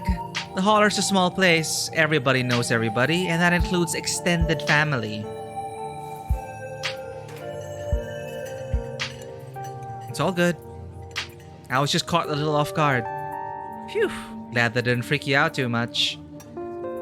Yeah, and don't worry. Nothing Perlan said about you'll stick, that's for sure. You can just make a good first impression and wipe the slate clean with the whole town. Oh, what have they been talking about with us? What did our mom do?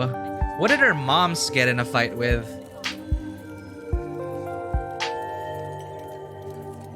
Oh god, what was she saying about me?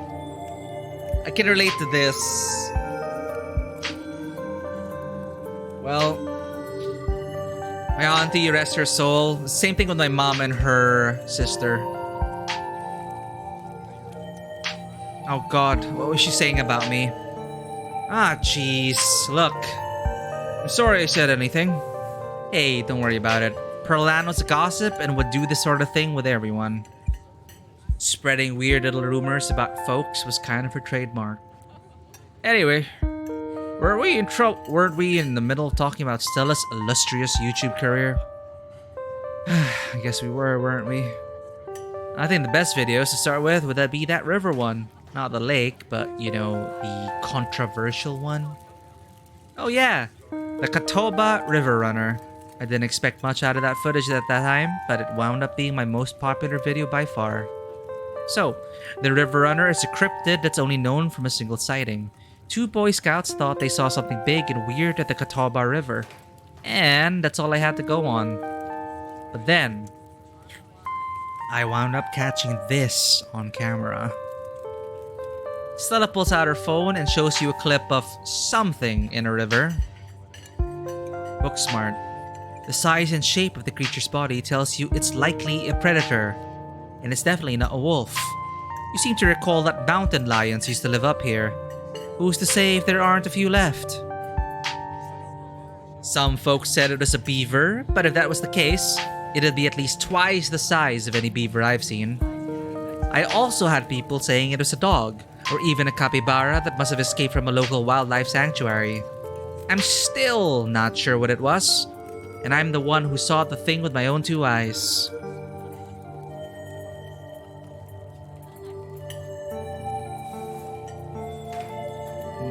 Booksmart tag? Maybe it's a mountain lion. It's definitely got the predator shape and size, and there used to be a population in North Carolina. No way. It's absolutely not a mountain lion. There are no mountain lions that left this far east. I did a whole video on the Appalachian mountain lion myth and found Jack Squat. Appalachian? I have to not pronounce that. And there's no reason one would be swimming in the river like this. They're not fans of water. And the body is too long. No way. Personally, I'm a fan of the capybara theory. Sure, it's not like any local sanctuaries were missing one, but there's always people keeping exotic animals as pets. Kind of a sewer gator type situation. Exactly. Some exotic pet owner set it free, and now it'll forever roam the Catawba, confusing Boy Scouts and YouTube commenters for years to come. So, speaking of things to do around town, I was actually planning on filming this week's video tonight. I was wondering if maybe you'd want to come along. It's a pretty easy one this week. We wouldn't even have to camp anywhere. I'm gonna go after the... Wait. No spoilers. Whoops. Sorry, Avery. It's okay. I should probably get back to it instead of standing around chatting with friends. See you all around. Now that the coast is clear, I'm going after the skunk ape. Ew, stinky. What's a skunk ape? Heck yeah. Isn't this just worse Bigfoot? Doesn't skunk ape live in Florida? Oh, you know your stuff, don't you? I knew you'd make a great partner. It's mostly lives in Florida, but there have been sightings as far north as Virginia. While I was doing research for last week's video, I came across a report where a lady from a town over claimed to have seen one on her desk, playing tug-of-war with her dog. And as I leave no stone unturned, I decided it was worth investigating.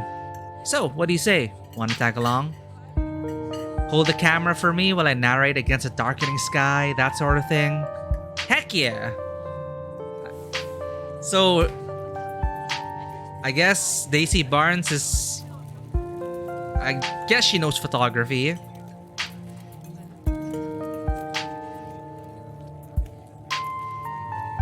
That depends. Will Gretchen be there?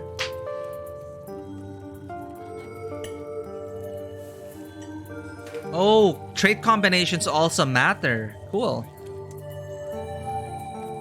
Of course, it's actually been a while since I've had anyone but Gretchen out there with me. Say no more, I'm in. This is gonna be a lot of fun. I actually started a channel with a couple of buddies of mine back in middle school, so it'll kinda be like a blast from the past. Me and Kanika and Reese running around in the woods, flipping over rocks and bothering salamanders. Our videos were terrible, but we had a lot of fun, and that's all that mattered to us. You know, that gets me thinking. I wonder if they'd be down to come along with us, get the old gang back together. Though I guess Kanika has to close out the general store tonight, so I'm pretty sure she's a no-go. But Reese, I think there's a decent chance we could get him to come out of this hidey hole, if he's up for it. Do you mind if I make a quick call? Stella pulls out her phone and dials it, waiting while it rings. Reese, dude, what's up? Feels like it's been forever. Oh, man, I'm sorry to hear that. Do you want me to come by, or? Oh, okay. If you're really sure, but if you change your mind. Oh, I was just calling to ask if you wanted to come out of the woods tonight. I met somebody cool in town today. She's Tabitha's cousin. I know, yeah, just here for the week. Anyway, we're going out to look for skunk ape. We could take the easier trails if that would help. Dang, man, that sounds awful. I hope you take it easy tonight. I'll swing by sometime this week and we can have a more low-key hang. How's that? Yeah, I'll bring her. Talk to you soon. Bye, bud. I guess he's sick. Looks like it's just you and me, pal.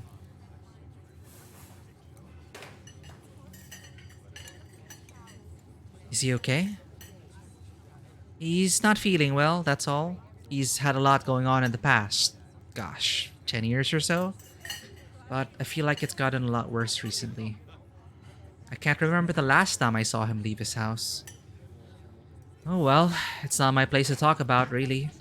I just got a little excited thinking about having him along again. He's hilarious. You'd love him. We should swing by his place sometime this week. So I guess this is for like future episodes. That'd be nice. I'd love to meet your friends. Awesome. I'll make it happen. He's definitely the trickier one to meet. Kanika is much easier to track down since she's at the general store basically every day. But friendship can wait. We've got a skunk ape to hunt. So, we should probably head out if you want to make it up to the mountain before it's too dark. Come on. Let's blow this popsicle stand. You pause before getting up. Maybe it's time to make a good first impression. After all, it seems everyone in town has heard awful things about you from your now deceased aunt.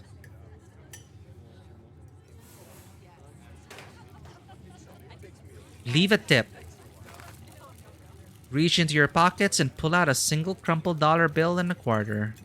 As long as you don't get sick of peanut butter and jelly, your meals will be free while you're here. Share the wealth while you've got it, you think to yourself. You leave the money on the table and follow Stella out of the diner. Do they even tip in that diner? It hadn't been very cold when you first arrived in town, but as the sun dips closer and closer to the horizon, a chill descends upon the hollow, and you see your situation with renewed clarity. You're in a new place, far from civilization. Holy shit, we're all the way up there. What? Insane. Looming over the townspeople. You're in a new place, far from civilization, and the people you know, following someone you just met into a dark forest in search of monsters. Sounds like an adventure. You feel more alive than you've been in a year. Strangely calm, tense, unsettled, nothing. Mystical. You feel a sense of foreboding. You feel an overwhelming sense of foreboding, which seems only natural considering where you are. Your instinct screams at you to leave, but at the same time, you're curious to see what the night has in store for you. You decide to go with the flow, to keep putting one foot in front of the other, and to not dwell too much on this strange feeling. Gotta love this brisk fall weather. This past summer was the hottest on record, since last year at least. You know how it is these days. Each summer is the hottest yet until the next summer, which always finds a way to be so much worse. It's just nice to feel a chill in the air and see the leaves change, like normalcy is restored, if only for a moment. Sorry if that was a bit of a bummer. We should talk about something more fun, like skunk apes. Did you ever hunt things that aren't cryptids, like ghosts and whatnot? Has anything bad ever happened? What's the weirdest thing you've seen out here other than cryptids? Do you ever hunt things that aren't cryptids, like ghosts and whatnot?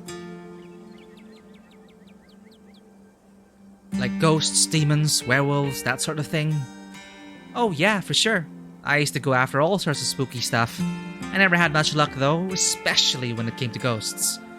Back when I first started doing solo videos, I'd go into all sorts of old abandoned buildings, hoping I'd stumble across some sort of activity. But nothing ever happened. It is always just me and my camera in an old house getting worked up over a gust of wind or a creaky floorboard. When all said and done, I've just been a lot luckier with cryptids. I want to believe in ghosts so bad. And I can't rule out the possibility that there really are true hauntings out there. But if there are, I sure as heck haven't seen any myself. werewolves I kind of lump in with cryptids. I'd be shocked if there actually were people out there who turn into animals. But werewolf lore lines up pretty well with the great beast genre of cryptid. As for demons, I don't know. I honestly don't even want to consider the possibility that they exist, because if they really are out there, jeez, a lot of folks are doomed to an eternity of flames. So let's hope all of that's just bunk. Am I right? What about aliens? What do you think about aliens? Don't even get me started. Did you see those UFO videos the government declassified? Hey, it sounds like you, Fisher. Or was it you, Vanua? Who was the one talking about the declassified videos? Who was sharing you, Vanua? Did you see those UFO videos the government declassified? Aliens are definitely real, and they have absolutely visited Earth. Like, I believe in aliens way more than I believe in cryptids. You don't see me hunting aliens out here because we know they're real. Aliens exist, but I'm not sure they've come to Earth. We're not alone out here, but everything is cut from the same cloth. Whoa. You've gotta meet my friend Kanika's mom. You two would get along.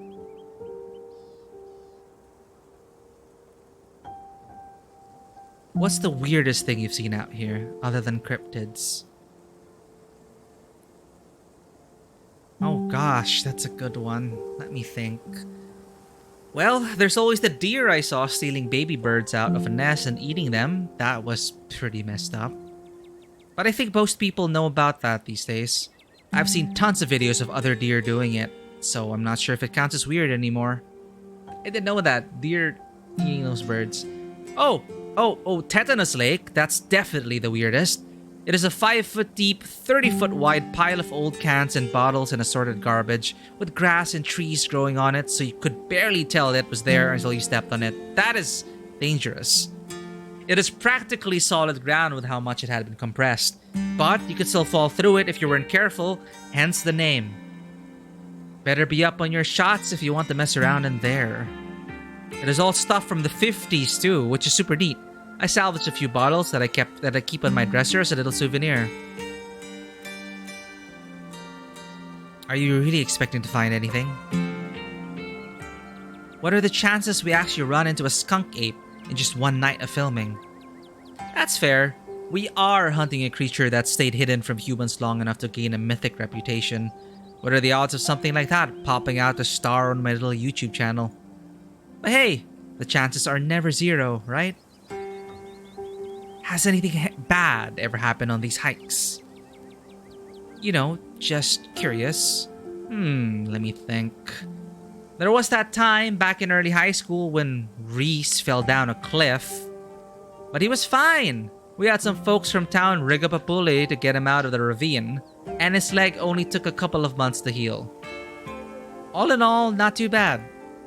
Though I guess there was also that time I was out here alone and kinda got stuck in a cave. I was getting great footage of what I thought was a family of wampus cats, but I wasn't able to wiggle my way back out. Turns out that the wampus cats were actually skunks who very much did not appreciate me blocking the entrance to their hidey hole. And instead of running for help, Gretchen just sat outside, bored to tears. Lassie, she is not. It took about an hour to get loose, which is pretty intense, but a few tomato juice baths later, I was right as rain. So, could have been a lot worse. Oh, and there was a time I accidentally stumbled onto an old duke's property and nearly got my head shot off. But that happens to everybody sooner or later. I'd barely counted. So yeah, these hikes aren't all that dangerous, all things considered. Wait, did you hear that? Oh, calm down, Gretchen, you old mutt. Same to you, Stella. You're always jumping at nothing, girl. Whew, sorry for getting spooked, Duke. I thought you were some creature of darkness. Nah, girlie, just old Duke. And what the hell are you looking for out here? Skunk ape? Sorry I asked. And who's this you suckered into coming with you? Wait a tick. You aren't... Is that? Yep. I see. Well, welcome to Holler. My condolences. I'll keep you in my prayers. Now both of y'all head to back to town here. It's best you steer well clear of this area tonight. I'm out dealing with my own critter and won't be too appreciative if a couple of fools with a camera scare away the more sensitive wildlife. What are you hunting tonight? Something tall and hairy? Something musky? You see anything like that recently?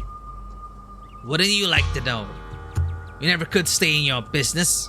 Stella Richmond, put that damn camera down. Oh, come on, Duke. Maybe I could help out. I'm pretty good at tracking. You know I learned from the best. That you did. But I've yet to see a shred of proof that you listen to any of it. The way you tromp around the woods at night, yelling about chunkabungus or what you have you. Something's been getting at my chickens. I've lost 3 this week and can't afford to lose many more than that. I'm so sorry to hear that. But, I wonder if Skunk Ape has a taste for chicken. Now, see? This is why I don't come to you about these things. It ain't no Skunk Ape, whatever the hell that is. I know exactly what it is. But I know you won't believe me if I tell you. Oh, Duke, you don't think it's... I do, actually.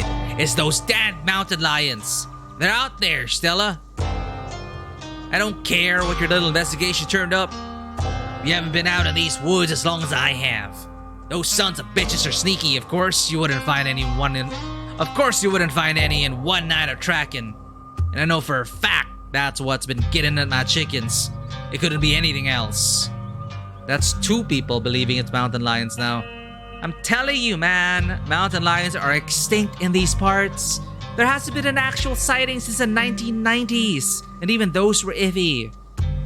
I can't believe you go out there on your YouTubes seeing some river monsters spotted by a couple school-age Boy Scouts has been 100% confirmed, yet Appalachian cougars are some kind of far-fetched fantasy made up by geezers like me.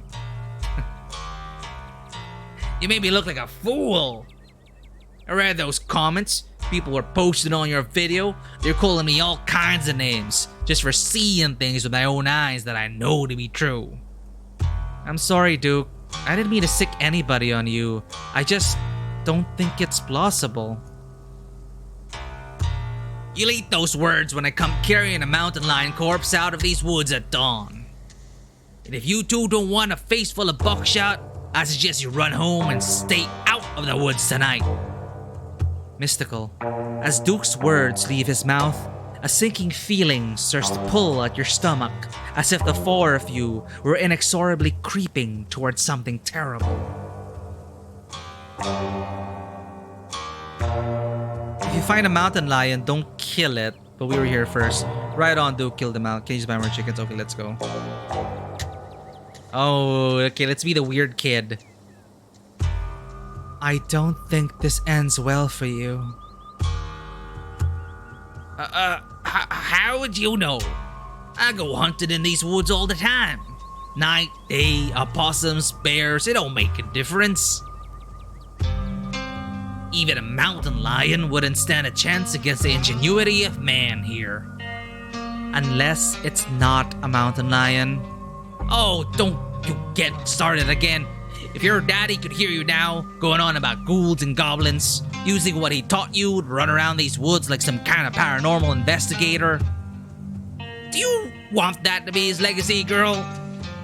And besides, you know my boy Bo and me are headed down to the state fair to show off Big Betty this week.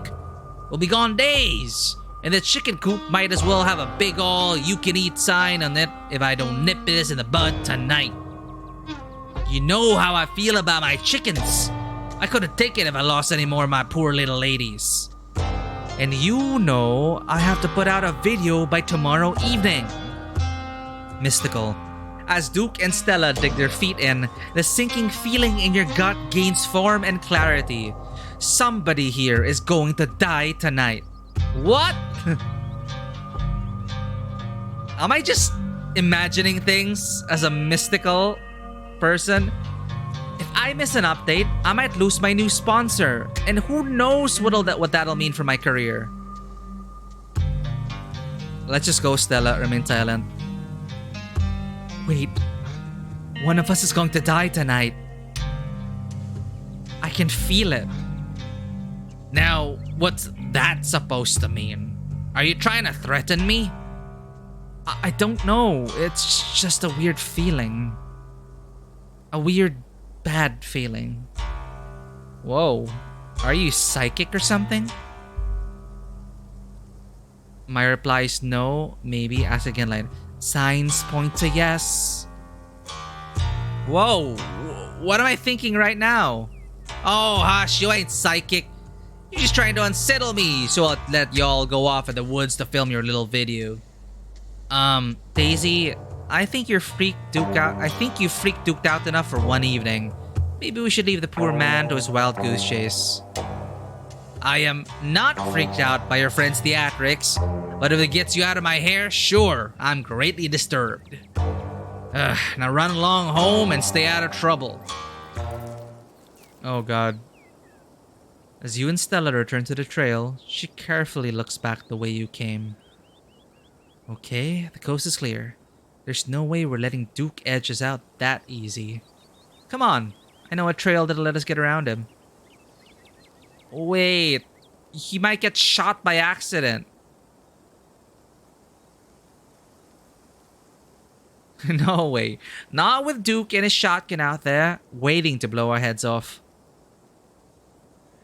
I like my head intact, not blown to pieces. Thank you very much. Oh, you don't have to worry about old Duke. I've been out tracking with him before. The man sounds like a truck crashing through the trees when he walks. Even if we do cross paths, we hear him long before he catches wind of us. There's no shaking you, is there? Oh, fine.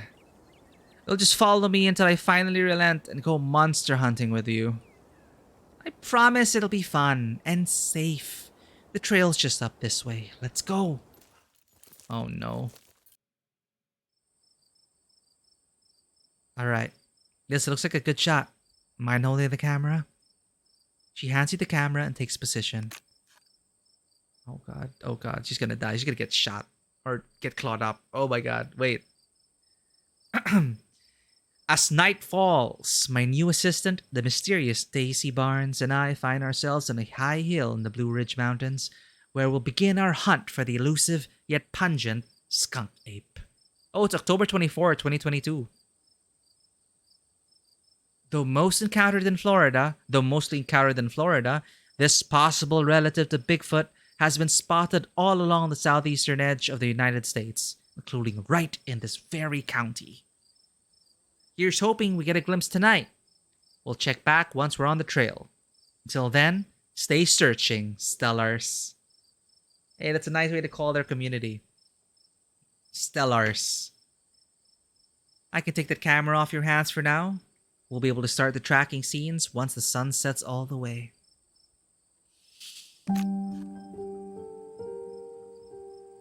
In the meantime, we get to take in all this beautiful scenery. It's gorgeous out here, don't you think? Mystical. Though you and Stella are back on your own, the unsettling feeling that settled in your gut earlier still remains. There's something wrong in these woods, though what it is still eludes you. I'm loving the biodiversity up here. It's breathtaking. I've seen better, not a fan of the bugs, a little distracted. There are a lot of options, honestly. Quietly look into Stella's eyes. Okay, I keep bringing up how something is wrong here. Maybe my book smart senses will win out here. Well, I'm loving the biodiversity up here. I'm so used to only seeing pigeons and rats. I can't wait to whip out my copy of Guide to the Birds and Wildlife of Western North Carolina and go to town on some identifications. Oh, so you're a bit of a bird watcher. I hear bird watchers go wild for cardinals, and they're our state bird, so you're in for a great week. You'll get an eye full of all the angry little red birds your heart could desire. shit. Your quiet moment with Stella is broken by a loud, percussive snort.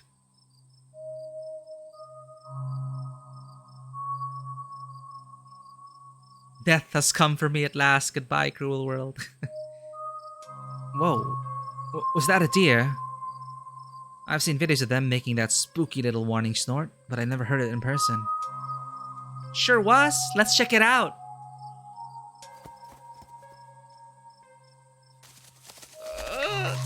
As you and Stella hear the footfalls of animals retreating into the woods, she reaches for her flashlight.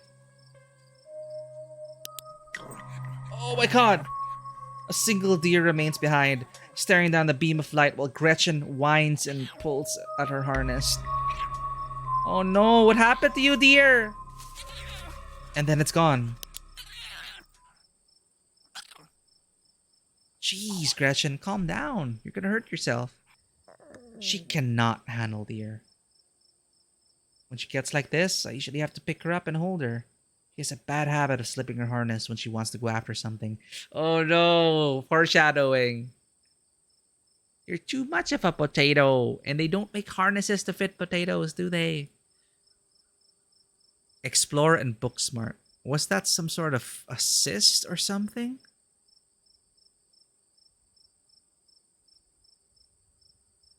Yeah, there was this clear something wrong with the deer. Was there some sort of cyst or something on that deer? It looked bad. Yeah, I think you're right. I'd bet it was an abscess, maybe a tumor. It's not like wild animals can get those taken care of, so they just get bigger and bigger. Poor thing. But there's not much we can do about it. Why do you bring Gretchen with you? She doesn't seem like the safest choice for a hiking companion. I actually find her to be quite the opposite. Sure, she wants to chase stuff, but I usually let her when I'm not on one of my cryptid hunts, so I can't hold that against her. I'm just happy she's still so feisty, even at her age.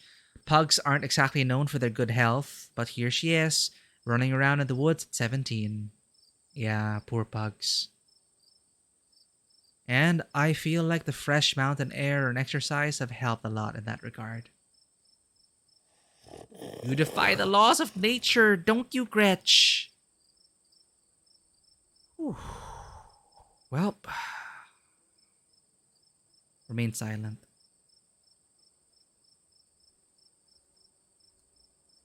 Hey, are you hungry?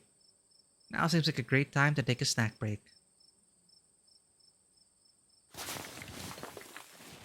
As you settle down to rest, Stella breaks open a bag of assorted snacks. I freaking love trail mix! Take a snack bar, dried apricots, take the sesame sticks. Trail mix! With extra M&Ms.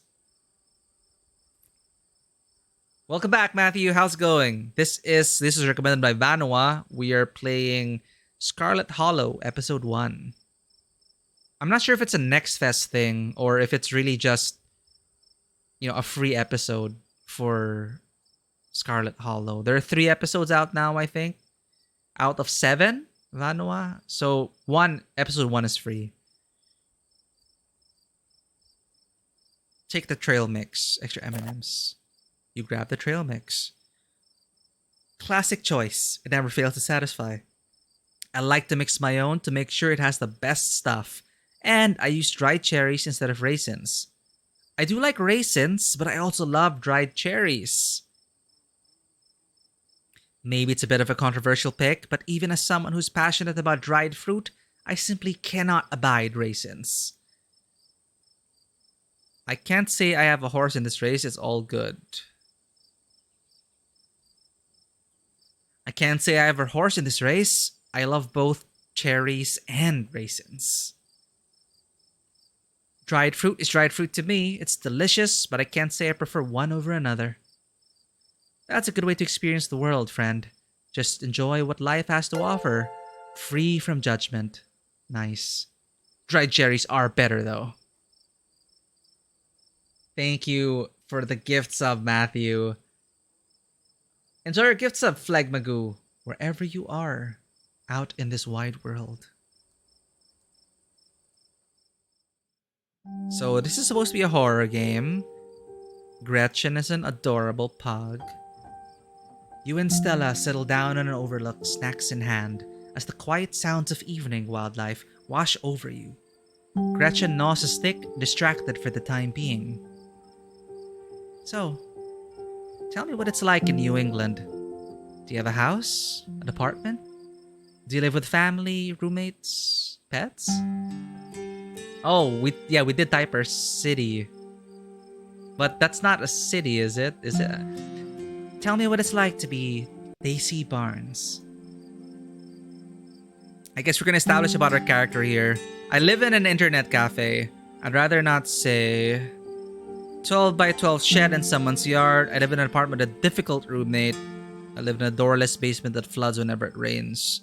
I live in a closet in a house with 10 roommates. I live alone in a dingy studio apartment.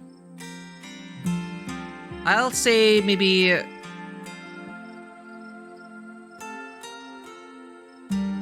I live in an apartment with a difficult roommate. I didn't find this guy. An old roommate of mine had him move in. Then they left and just stuck me with him.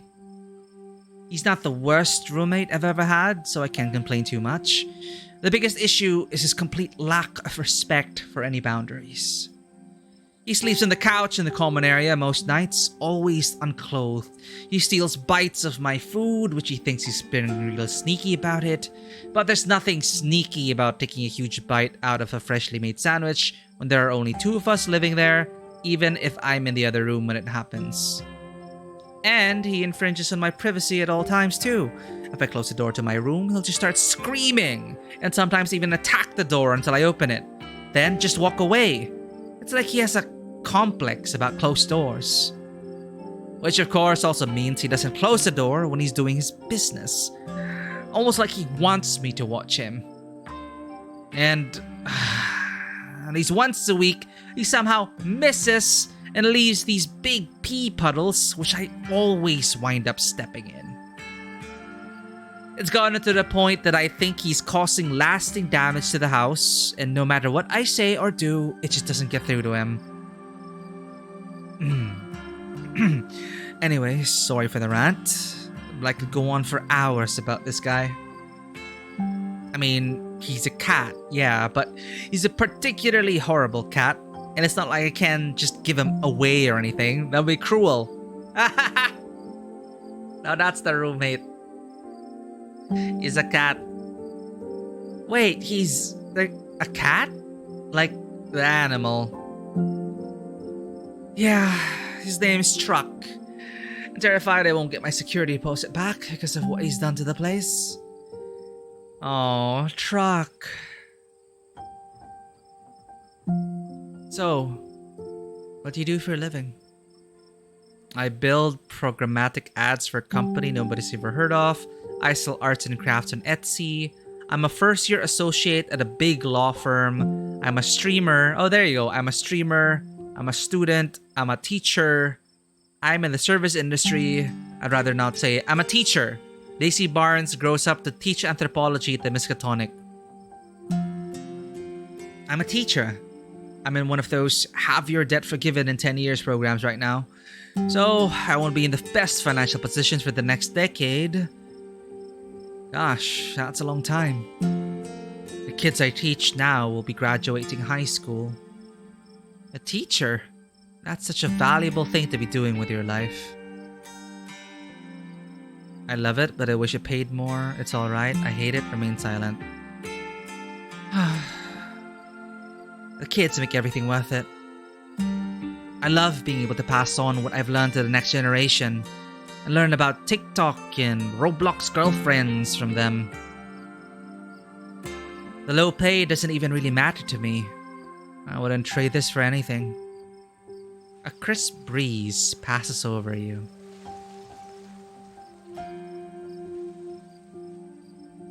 What about you? What's your living situation? Gretchen and I live in a little house just outside town. It's actually the house I grew up in, so it has a lot of pleasant memories attached to it, and I'm glad I could keep it in the family.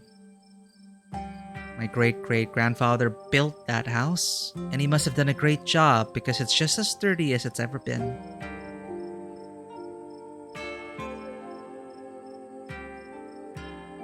Oh, oh.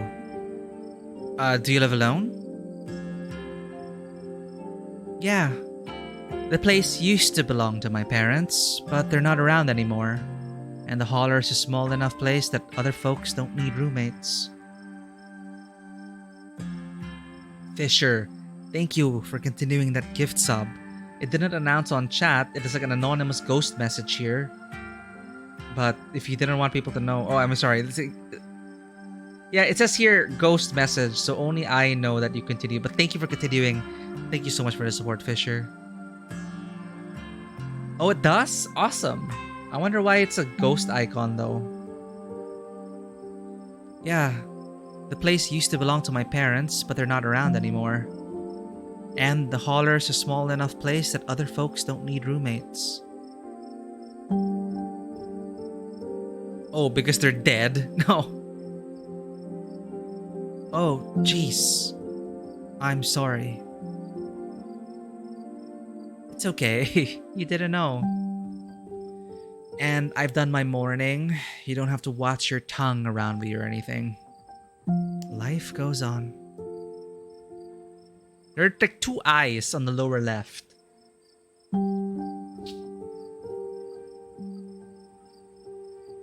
Ah, because it is an anonymous donor originally. Ah, okay, got it. No wonder.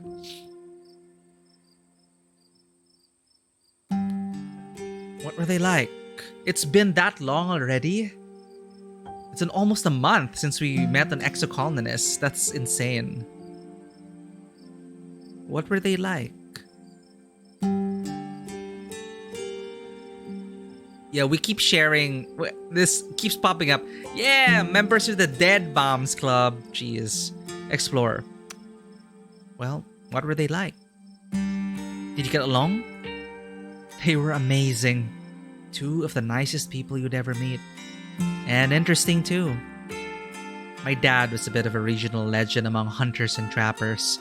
He was always out in the woods on the trail of something, and we certainly had some interesting dinners because of him. He had to learn how to fend for himself, you see, since his family didn't have much growing up. So he learned how to hunt and trap and got damn good at it. He always made sure I had food and that I knew how to get it if I ever found myself too far from a grocery store. I could make us a pretty good salad with just what is in this clearing if I had to, though it wouldn't exactly taste great. As for my mom, she was a saint. She was the local vet, the lady all the farms in the county knew to call if their animals were in need of something. She was smart as a whip and strong to boot. Turns out pulling calves out of 1,600-pound cows all day is a great way to build muscle. But she was gentle too. Even the smallest mouse would get the proper care in her hands. I'm sure she's most of the reason Gretchen here is one of the oldest dogs I've ever met. So, yeah, those are my parents. I'm sorry for your loss. No need to share. I can relate. My mom died pretty recently.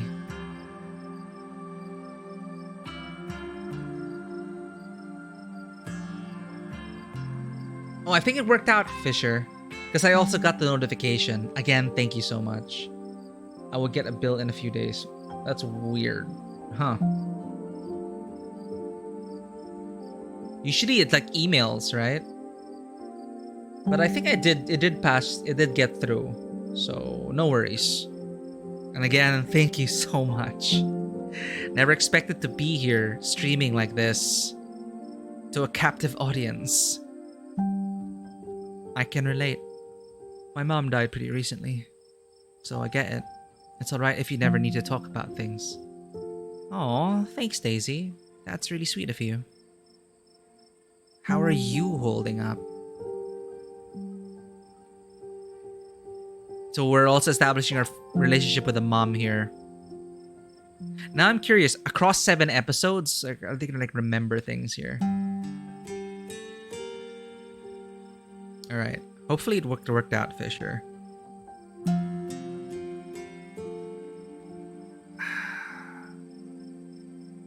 I'm okay, hanging in there. It's a long time coming, so it wasn't a surprise. I'd kind of come to terms with it by the time it actually happened. And it's not all bad. She doesn't have to be in pain anymore. That's a relief. The hospital bills are another story, though. Yeesh, I can't even imagine how bad that must be. It's just salt in the wound at that point. Fuck. Whoa. Mystical. That sound wasn't meant for human ears. Whatever lurks behind the tree line is something best left unseen. But the events of this evening were already set in motion long before we stepped foot in Scarlet Hollow. There's no turning back now. Someone's gonna die. Please don't be the dog. Stella immediately packs her bag and slings it over her shoulder.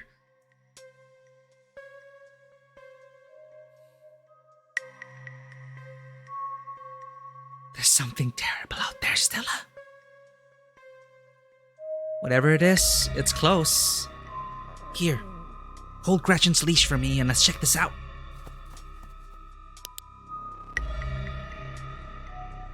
You and Stella inch towards the tree line as she shines her flashlight into the woods. Oh, a recap before I start of a new episode. Nice. Kinda like Life is Strange.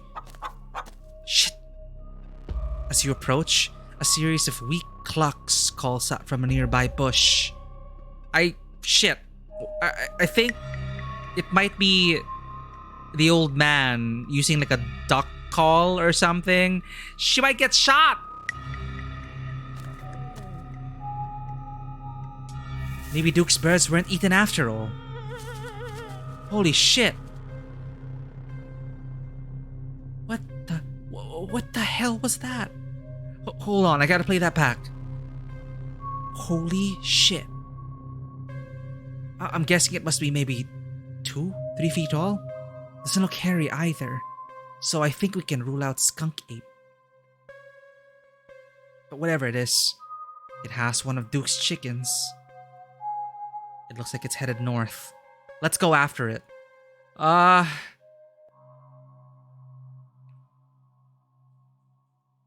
Are we about to discover a new animal? I never thought I'd get to scratch that one off my bucket list. Yeah, I'm pumped. But it won't if we won't get But we won't get to discover it unless we catch it. Let's go. Oh no. Stella sprints into the woods in pursuit, leaving you no choice but to run after her, Gretchen excitedly pulling you along by her leash. Fuck. Shit. Oof. Oh good, the monsters will get you first. Stella! Are you okay?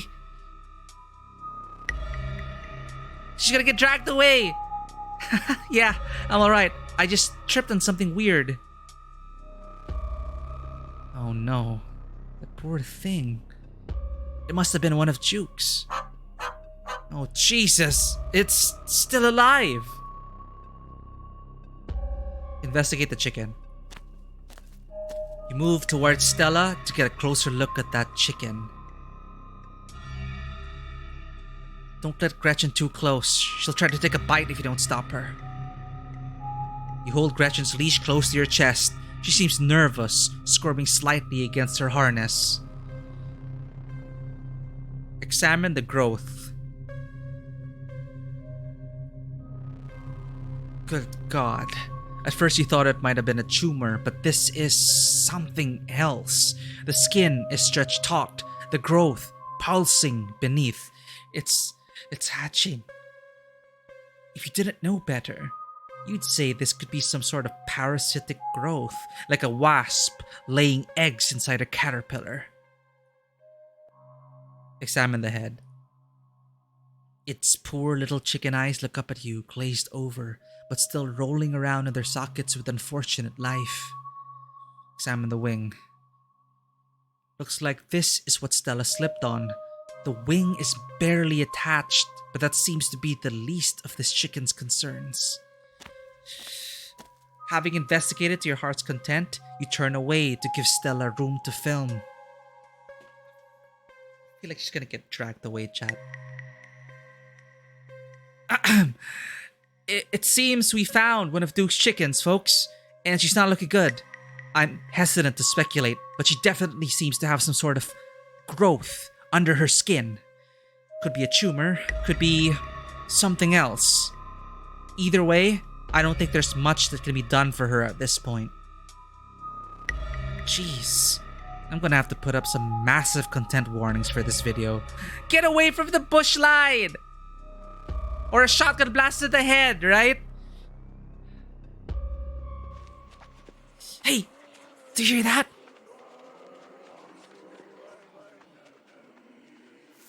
Fuck! What in Sam Hill are you doing out here? Didn't I tell you to... Birdie? Oh, Birdie. What's wrong, darling? Good God. Did y'all see what did this to her? No, but I'm pretty sure we can hear them. We caught a glimpse of something earlier. It wasn't us, please don't shoot. Why should I tell you anything?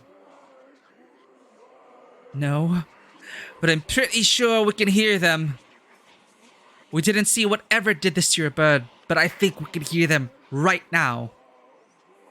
Oh, don't tell me you're all caught up in Stella's nonsense. Duke, I'm so sorry. We were on the trail when we found her, like this. Put that camera away, for God's sake, girl. I don't want to be in another one of your videos. No one needs to see me like this. No one needs to see Birdie like this. You wouldn't put her online, would you? Not when she's like this, all swollen and hurting. Duke, did you hear what Daisy said? I think they're coming closer. Come out, you sons of bitches! Duke, don't shoot them! We have no idea what will happen. You hear that, Stella? That ain't the sound of something beast-like. Whatever these things are, they'll pay for what they did to my girls. Come on, you, whatever your name is, grab that flashlight and help me light up a good shot. As the creatures in the tree line grow louder and more numerous, Gretchen violently strains against her harness. Quick! They're closing in on us! No, Gretchen's gonna be eaten! Ah, flashlight or Gretchen! Flashlight!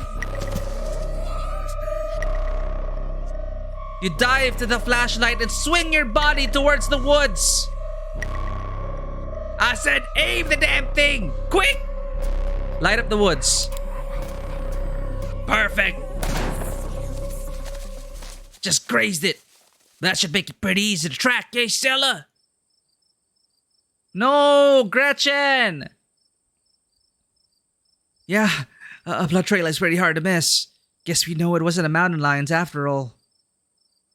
Though it didn't look like any cryptid I've ever heard of either. This is gonna be one hell of a video. No! As your heartbeat settles, you realize that Gretchen stopped tugging at her leash.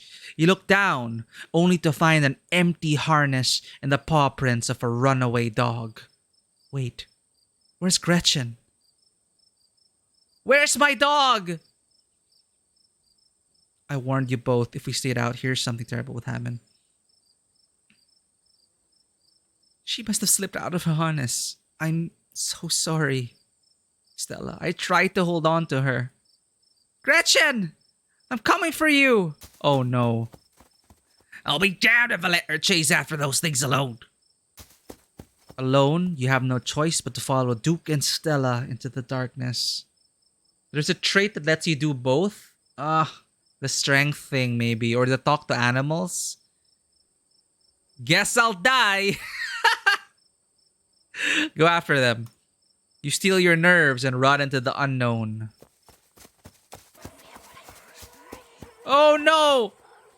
As you push deeper into the woods, the unearthly sounds once again surround you.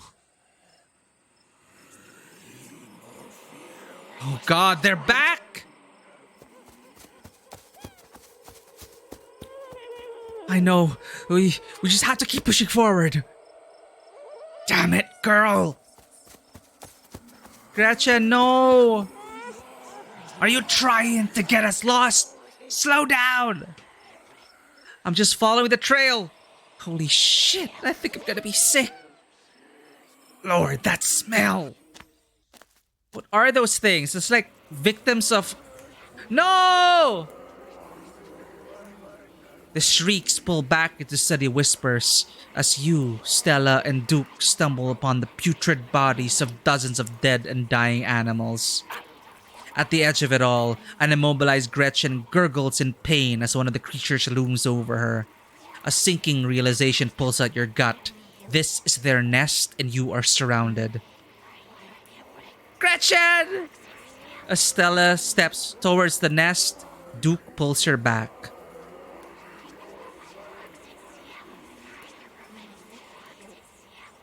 This isn't over. We can still save her. Dude, can't you just like shoot that thing? Are you out of your mind? There's gotta be dozens of those things up in the trees. They're circling us to protect their brood. Or whatever it is they've been planting into our animals. We've got to get out of here while we still can. Duke's right. There's nothing we can do right now. But Jesus Christ, I can't leave Gretchen like this. Duke, give me your gun. You're not thinking about... She's my dog, Duke. We can't save her. But I'll be damned if we leave her behind to suffer like the rest of these animals.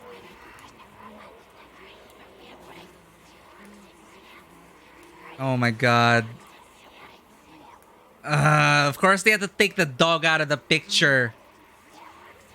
I feel horrible.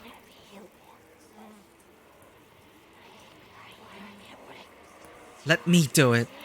I know she's your dog, Stella. But you don't have to do this yourself. I could take the shot. Alright. Thank you. Aim true. You grab Duke's gun and take careful aim.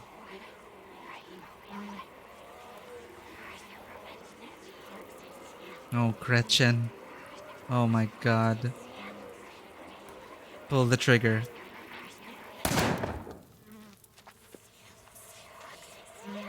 Run!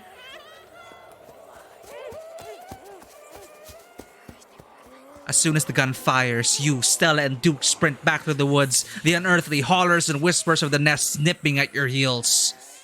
In the highest branches of trees and down on the forest floor, they're all around you, casually keeping pace with your all-out sprint. Quick! My truck's down this way! You make it to the road, but 3 of the creatures stand between you and Duke's truck.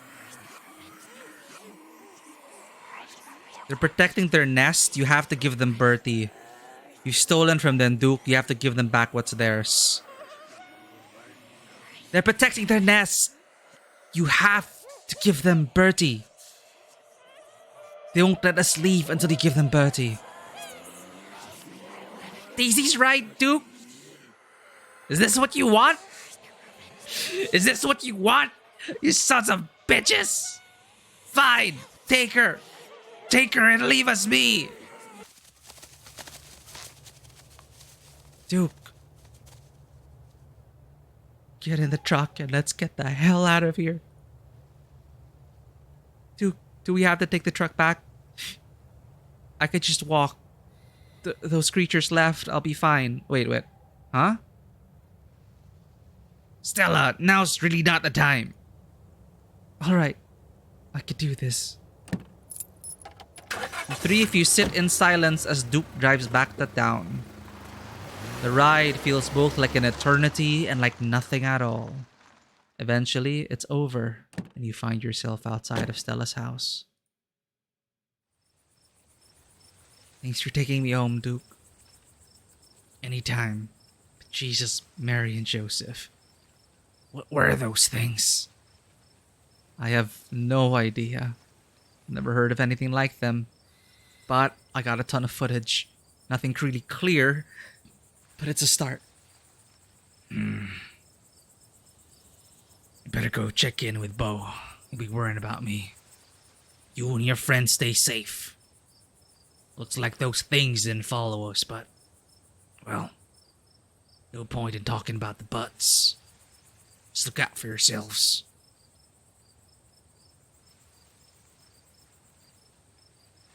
Take care, Duke.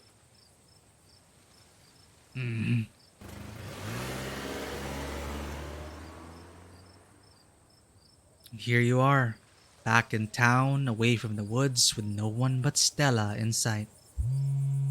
Your phone buzzes in your pocket. Now that you're back in town, you must finally have reception again.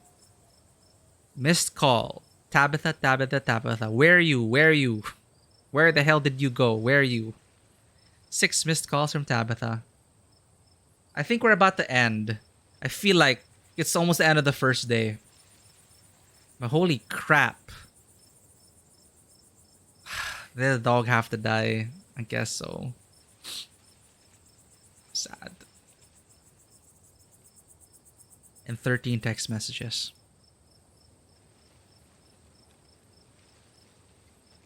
Yikes, Tabitha's been blowing up on my phone. I didn't think Tabitha would be so needy. Well, I think I'm in trouble. It's nothing important. Keep it to yourself. Call her. I'll text her that you're okay. You text Tabitha back and let her know you're okay. Your message sits unread. Call her. You try and call Tabitha back, but it goes straight to voicemail.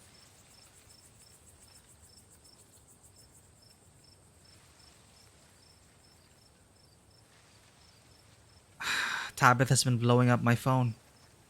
Oh. Yikes. Tabitha's been blowing up my phone. I guess she must be worried about you.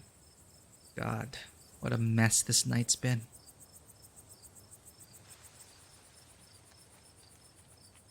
I'm so sorry about Gretchen. We should call the cops, right? Oh, I get to ask about why on earth did you ask Duke if you could walk back? I guess she's a trauma for cars, vehicles. Maybe that's where her parents died. I hope you don't mind me asking, but why on earth did you ask Duke if you could walk back? I just don't like cars. It's all the rolling death machines, if you ask me. Sorry if I weirded you out. I'm so sorry about Gretchen.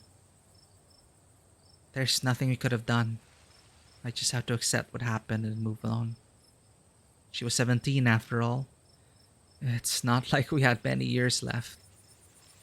So why did it have to happen like that?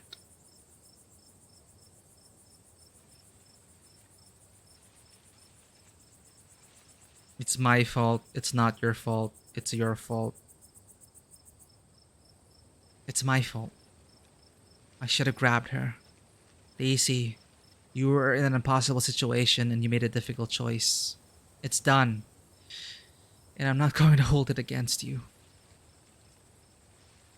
Neither of us needs to go back and relive that moment. We should call the cops, right? You're not from around here, but that'd just be wasting time. The police out here mean well, but they don't really do anything, you know? If anything, they just get mad at you for bothering them. What do you make of everything we saw? I don't know. I haven't seen or read anything about anything like this. Although maybe. We've got to find out more about those things. I'm actually surprised they showed like the creatures in episode 1. And where do they go from here? The library doesn't open for a while, so any real research will have to wait until the morning. That being said, there is someone in town who might have some useful information. My friend's mom. Her place isn't far. We should head over now before it gets any later. I should check in on Tabitha. You can talk to your friend's mom. I'm going to bed. Screw this, I'm out. Let's do it. Cool. Let's go.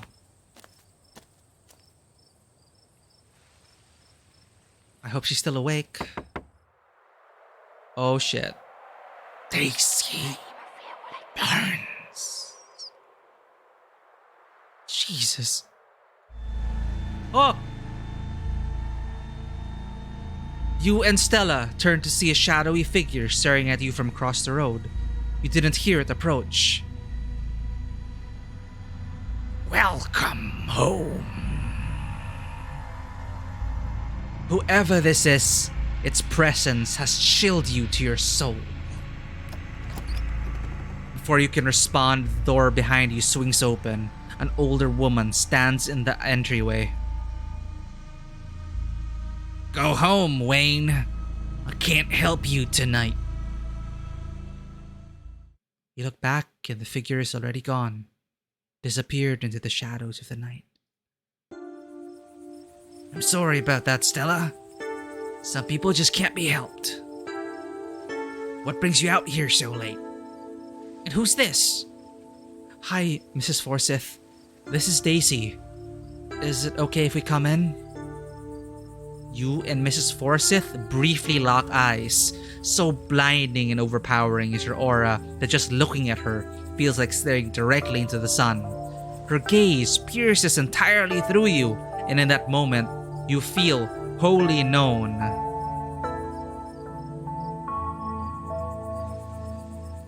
Yeah, I'm actually liking the art here. I have a feeling those creatures are not the only creatures that have to... Yeah, those might be like just some of the creatures. And, well, we're gonna hear from Mrs. Forsyth. I'm pretty sure Mrs. Forsyth may know what's going on. And then the moment passes, and you see only the middle-aged woman before you. Of course. You're in luck. I just put on water for hibiscus tea. And for goodness sake, you could call me Sybil. You're an adult now, after all. Welcome to my little nook. It's nice to finally meet you, Daisy Barnes. I was so sorry to hear about your mother. Vivian was such a lovely soul, and she's been sorely missed in the holler. And now poor Perlan is gone as well. Do let me know if there's anything you need while you're in town.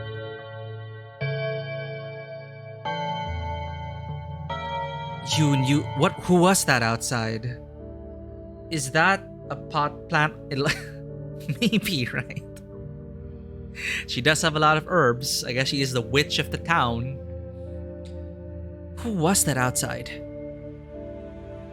Just a very sick man. You don't need to be worried about him. You knew my mom? Of course, dear. She was a good friend of mine for many years. She was such a lovely woman. You should come by sometime. I can delight you with unsavory tales of her youth. How did you know that she died? Oh, Perlan was a chatty woman. Not much went on that I wouldn't get an earful of, bless her heart. I never met Perlan. You don't have to pass on your condolences to me. I have no feelings about the woman. Ha! That's fair, child, but it seemed like the right thing to do. Remain silent. Sybil reaches over and pats your hand delicately. Hers feels like a soft parchment paper, dry but soothing. Now, what's got you here so late, you two? You seem troubled. You know about weird stuff, right? Unexplainable stuff? I'm not sure I follow, dear. I know which oils to use for which aches. I know a bit about classical spiritualism. Just what sort of unexplainable things are you talking about? We ran into some creatures out in the woods. These things. I don't even know how to describe them. I can't say I know much about local wildlife. My daughter has always had a brighter gift for nature than I. This wasn't the local wildlife, Mrs. Forsyth. Here, I can show you. Stella pulls out her camera and tilts the screen towards Sybil. Ah, one of your little videos. Please don't tell me the footage is like garbled or something. Oh shit. Where was this? Ah, of course, classical tension breaker. The teapot. The kettle. Up the mountain to the northwest. Within the town limits? Yes. I see. Is there a way to make the video bigger? And louder, if you can? I need to plug the memory card into a computer. I could go back and get mine. No need. Kanika should still be awake. She can lend us hers. You'd better come with, Stella. I'm sure she'll be more willing to help a friend than her nosy mother.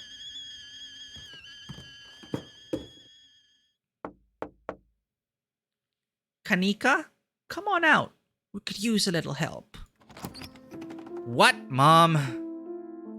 Oh, it's Stella. Hey, Stella. And a stranger. What are you doing in my house? I was helping Stella with a video when something terrible happened. I've been through a lot tonight and not in the mood to introduce myself. I was helping Stella with a video when something terrible happened. I was helping Stella film a video in the woods and something terrible happened. Tabitha's cousin? Yep. Sweetie, we were wondering if we could borrow your laptop. Stella and her friend have a video to show us. It's really important, Kanika. Okay. My room's a mess. I'll just bring it out here.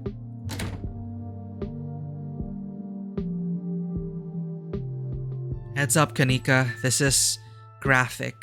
There's a lot of dead and sick animals on the recording.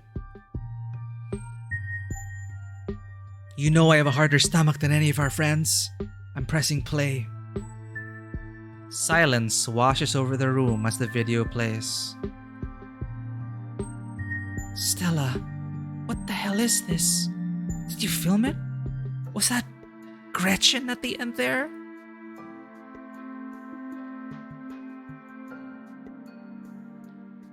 Stella, where's Gretchen? You didn't make it. We shot her, Kanika. Those things, they put something in her, and I wasn't about to let her suffer. Stella, I'm so sorry. I just noticed she's wearing a Sailor Moon shirt. It's okay, I'm fine. I just want to know what did this to her. Unfortunately, if these creatures are what I think they are, what happened to Gretchen is but the start of something far more sinister. My grandmother called them ditchlings, and they are a terrible omen, a sign of great suffering and destruction to come. They're just the omen. Mom, come on, this is serious. Stop scaring Stella and Daisy with this tally-po crap. Tally-po? Crap. She just lost her dog. Have some respect. Kanika, sweetie, let your mother talk. The creatures themselves are harmless to people, despite that grisly scene in the woods. But just as birds flock before a storm, the ditchlings congregate where tragedy is soon to fall. To see one is to be cursed by fate. To see so many in one place is... Sybil holds her silence. Jesus, Mom. They clearly had a rough night. They don't need this. It's okay, Kanika. This is helpful. It's actually quite refreshing that they already have a video and they already identified the first creature of the series. It's not like, oh no, the footage is garbled, and then like no one believes them, and you go through the whole rigmarole of like trying to convince people. Immediately, like in the first episode, you have people who believe you, and it's like, what's next? Stella, whatever these things are, they aren't magic. We can't rule that out. Not after what we saw. But fine. Let's focus on what we need, what we do know. Whatever they are, they're doing something to these animals. You saw that nest. What were those growths? Book smart and mystical. Oh, hey, let's take this opportunity to use our combined traits, book smart and mystical. It must be part of the life cycle. I looked at the chicken up close, and it looked like some sort of parasitic growth. If these ditchlings congregate around doomed people and places, maybe it's like the negative energy is part of that life cycle too. Like negativity feeds the embryos as well as flesh. Well, that's one theory. But I don't want to jump to any conclusions about this out there. Not without doing some research or talking to a biologist. I'm sure there's a rational explanation that'll clear all of this up. Oh dear, I'd forgotten entirely about the tea I'd put on. Let me fix you up a couple of cups. It'll help soothe your nerves. I don't know. It's getting late and I should let Daisy get some rest. I ran her ragged today with all the hiking and running through the woods in terror. Yeah, I'm ready to pass out. It was nice meeting you though. You don't have to leave on my account. I just want to go home. Thank God, let this miserable night finally end. I'm tired as shit. I can keep going. I'm still wired.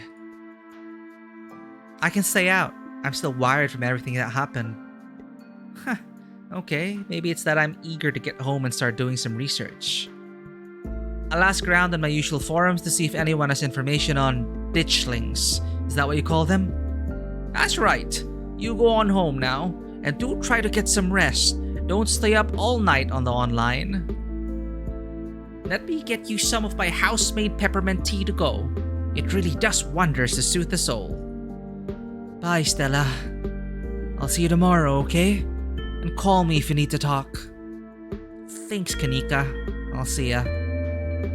Bye, Daisy. Jeez. It's excellent iced or warm. Though with the nights getting chillier, warm will probably be best. Helps wake up the bones. Uh-oh. Be careful out there. Both of you. Sybil turns and closes the door behind her. Alrighty, let's head back home. My home, I mean. And here we are. You're welcome to stay the night if you want. I should probably head back before Tabitha has a conniption. I should probably head back and check on Tabitha. Nah, I think I need some time alone. Hell yeah, sleepover. Thanks. I'm terrified of being alone tonight. Thanks for the offer. I'm terrified of being alone tonight. Yeah, no kidding. I can't say I was looking forward to it. It doesn't take long for Stella to fix up the guest room for you. While it's certainly smaller than its counterpart at the estate, it's far better cared for. Make yourself at home.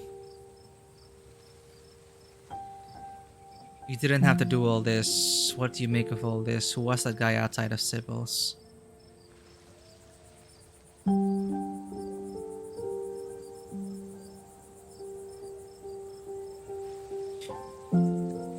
Who was that guy outside of Sybil's?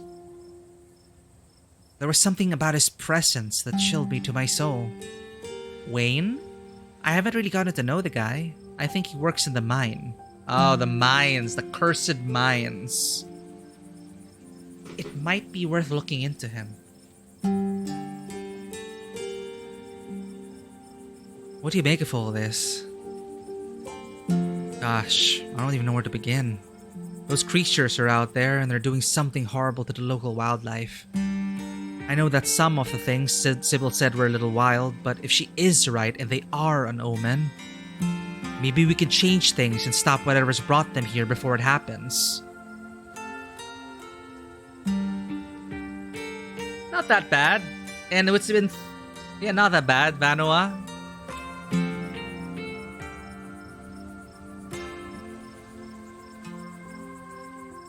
I don't know what to think.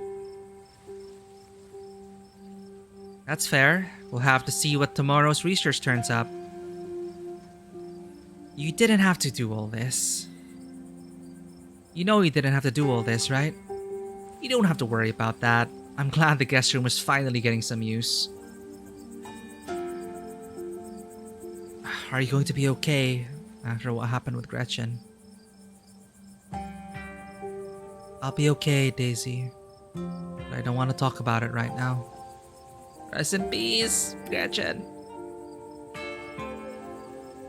I should probably try calling Tabitha. Right, she'd probably like to know you're not dead. Get some rest, Daisy. I'll see you in the morning. You pull out your phone and call your cousin. It rings for a moment before she picks up. Oh. My RAM for the new PC are a bit more delayed than we thought, so looking at worst scenario. Damn, more delays, Fisher. It's like they're constantly teasing you. Like if it's not the motherboard, then it's the RAM.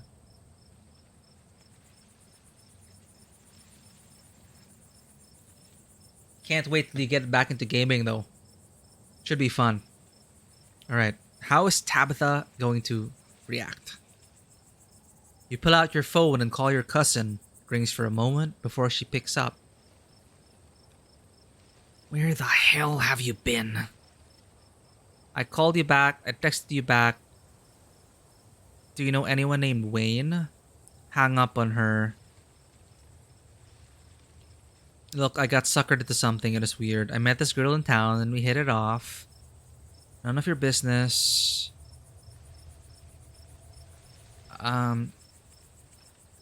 Tabitha, do you know anyone named Wayne? I employ over 100 people. Not many.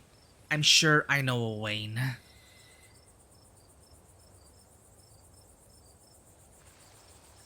I saw horrible things tonight.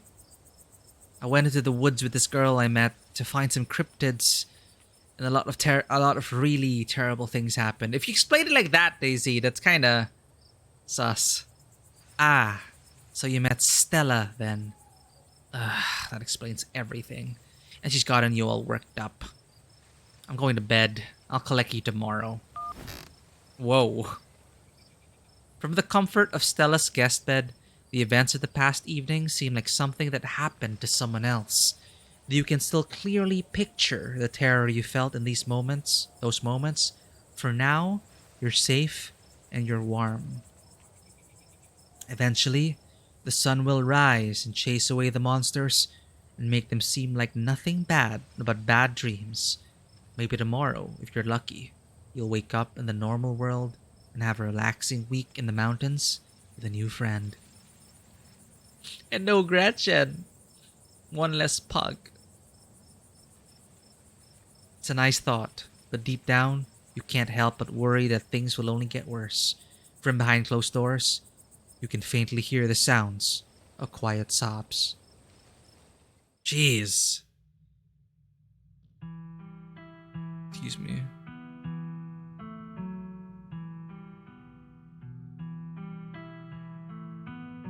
So those were the eyes that were watching us. I remember those eyes were watching us as we were talking. So it's like, oh, this is the intro of the whole series. Of course, it has to be a mining town with scary shit happening in the mines.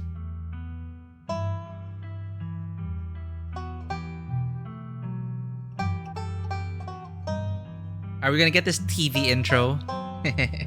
It's just missing the written by, starring, blah blah blah.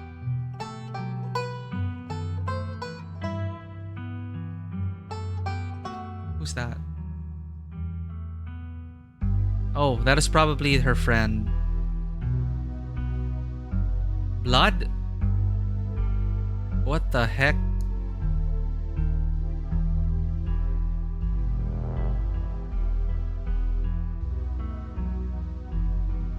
This place. This place. A lot of weird shit's gonna happen.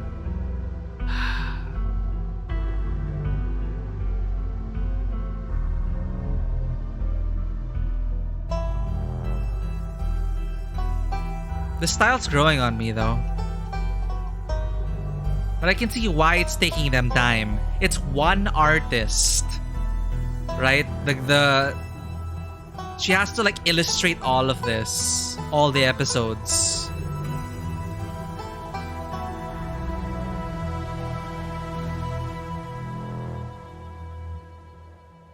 We didn't even get to go to the West Wing. It is probably locked.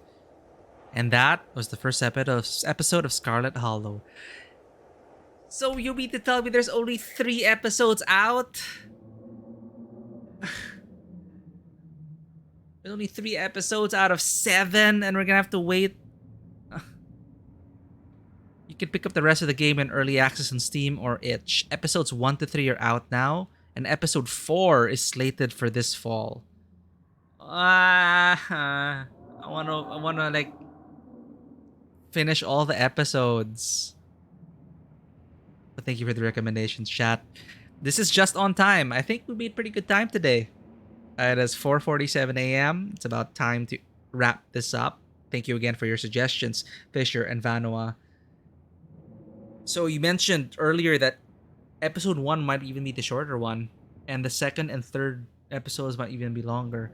So sorry, I did say this. Motherboard is home now, but they are waiting while looking at the RAM. Yeah, imagine those empty slots just waiting to gobble up that RAM and run some things on it.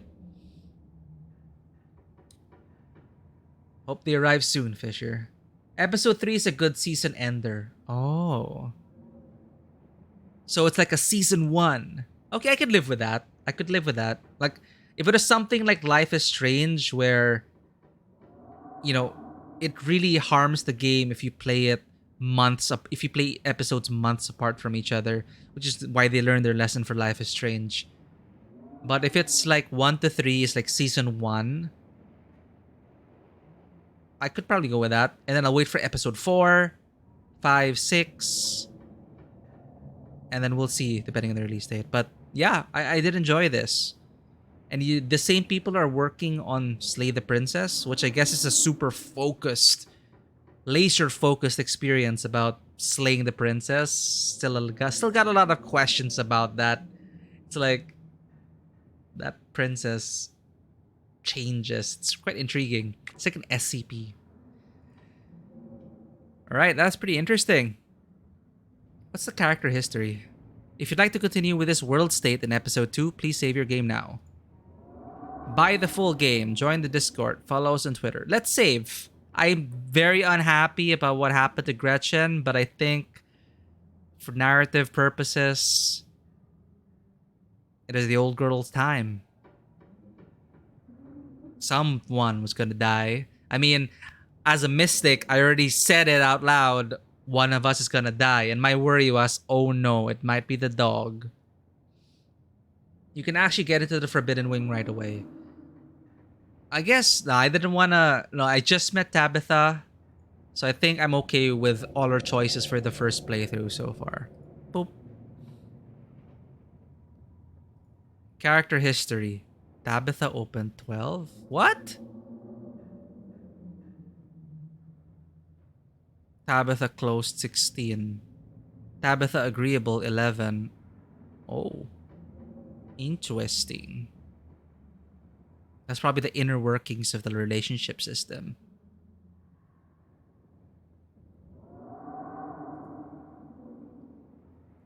Though my character's name is a full name, though, it makes more sense if you make it a first name. Alright. Well, that super fun. Oh wait, should I not have quit? Was there like something after that? Oh crap. Or was there nothing after that? Would have kicked us to the main menu? It is like, oops, oh well. Thank you for another round of great demos. And also, we got to finish Stories Untold. I actually did not expect that we'd be able to finish Stories Untold. Like when I saw how long the beat's saying that it's going to take like 3 or 4 hours, I thought we were going to take 2 sessions for it. But that is also quite fun. I like your spooky tales today. And also first person Pac-Man. That was totally unexpected. So we got so thank you for joining us today for Stories Untold and a couple more demos. I had a lot of fun. Thank you for sharing those. Fisher, hope you get your RAM soon so you can play those games. Vanua, again, thank you for the recommendations. Fisher, thank you for the recommendations and sticking around as well. Thank you, you both. Thank you, you two. Matthew for dropping by. Ditzy, hope you're enjoying Exocolonist. We will check out the VOD and I will try to catch you on stream. If you Ditzy is streaming now. Alright, we don't have anything. Den Mother is currently streaming Who's Sus Among Us Tabletop RPGs. However, she's been streaming for 6.5 hours, so I think they're almost done.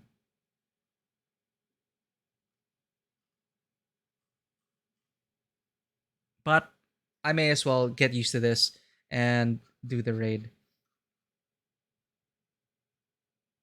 First person Pac-Man, man, it seems interesting. Okay, I meant that in a positive way. I'm pretty sure there were I would have liked to see that be chased by other creatures in different ways. I wanted to also check out like what is behind some of the doors, right? So let's all go say hello to Den Mother. Let me see if I can get this right. What's a nice raid message?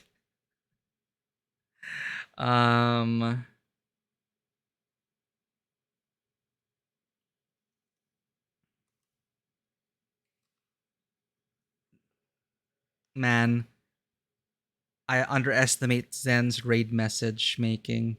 I'm not really used to this. How about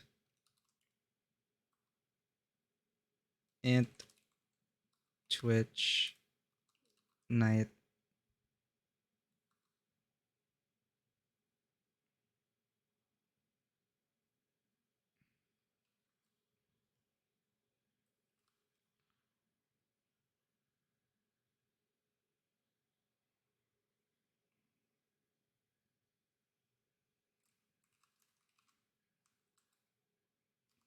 This is kind of lame. We're gonna try it out. The table seeks refuge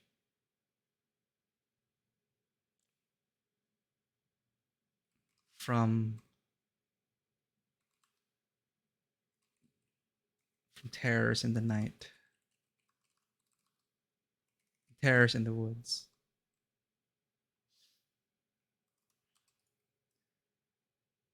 Well, let's just try this out.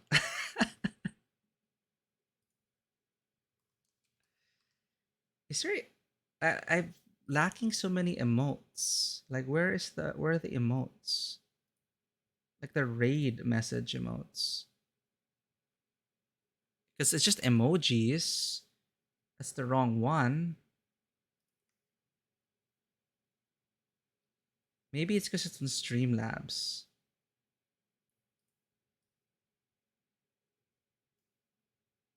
Yeah, no problem. Let's just go say hello, give some love to Den Mother.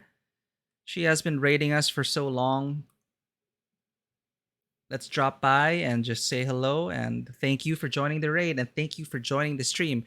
For those who may be lurking, if you enjoy this content, please consider hitting that follow button and checking us out on Twitter, Instagram, and YouTube. I guess that could be the raid message, but better with emojis, I guess. I'm gonna have to figure out in the future. That's all I got so far. I can't really think of anything right now, but thank you everyone. Do join us on the raid and say hello to Den Mother. If you also want to join, however, we are also on Discord 24/7. I'll see you all for our regular scheduled programming on Tuesday. Do we have a free slot on Tuesday? Well, stay tuned on the channels. I will be announcing what will be playing next. More spooky stuff for sure. All right, that's all I got. As always, Welcome to the table. Thank you so much for your support. Take care, everyone. Bye bye. Rating out.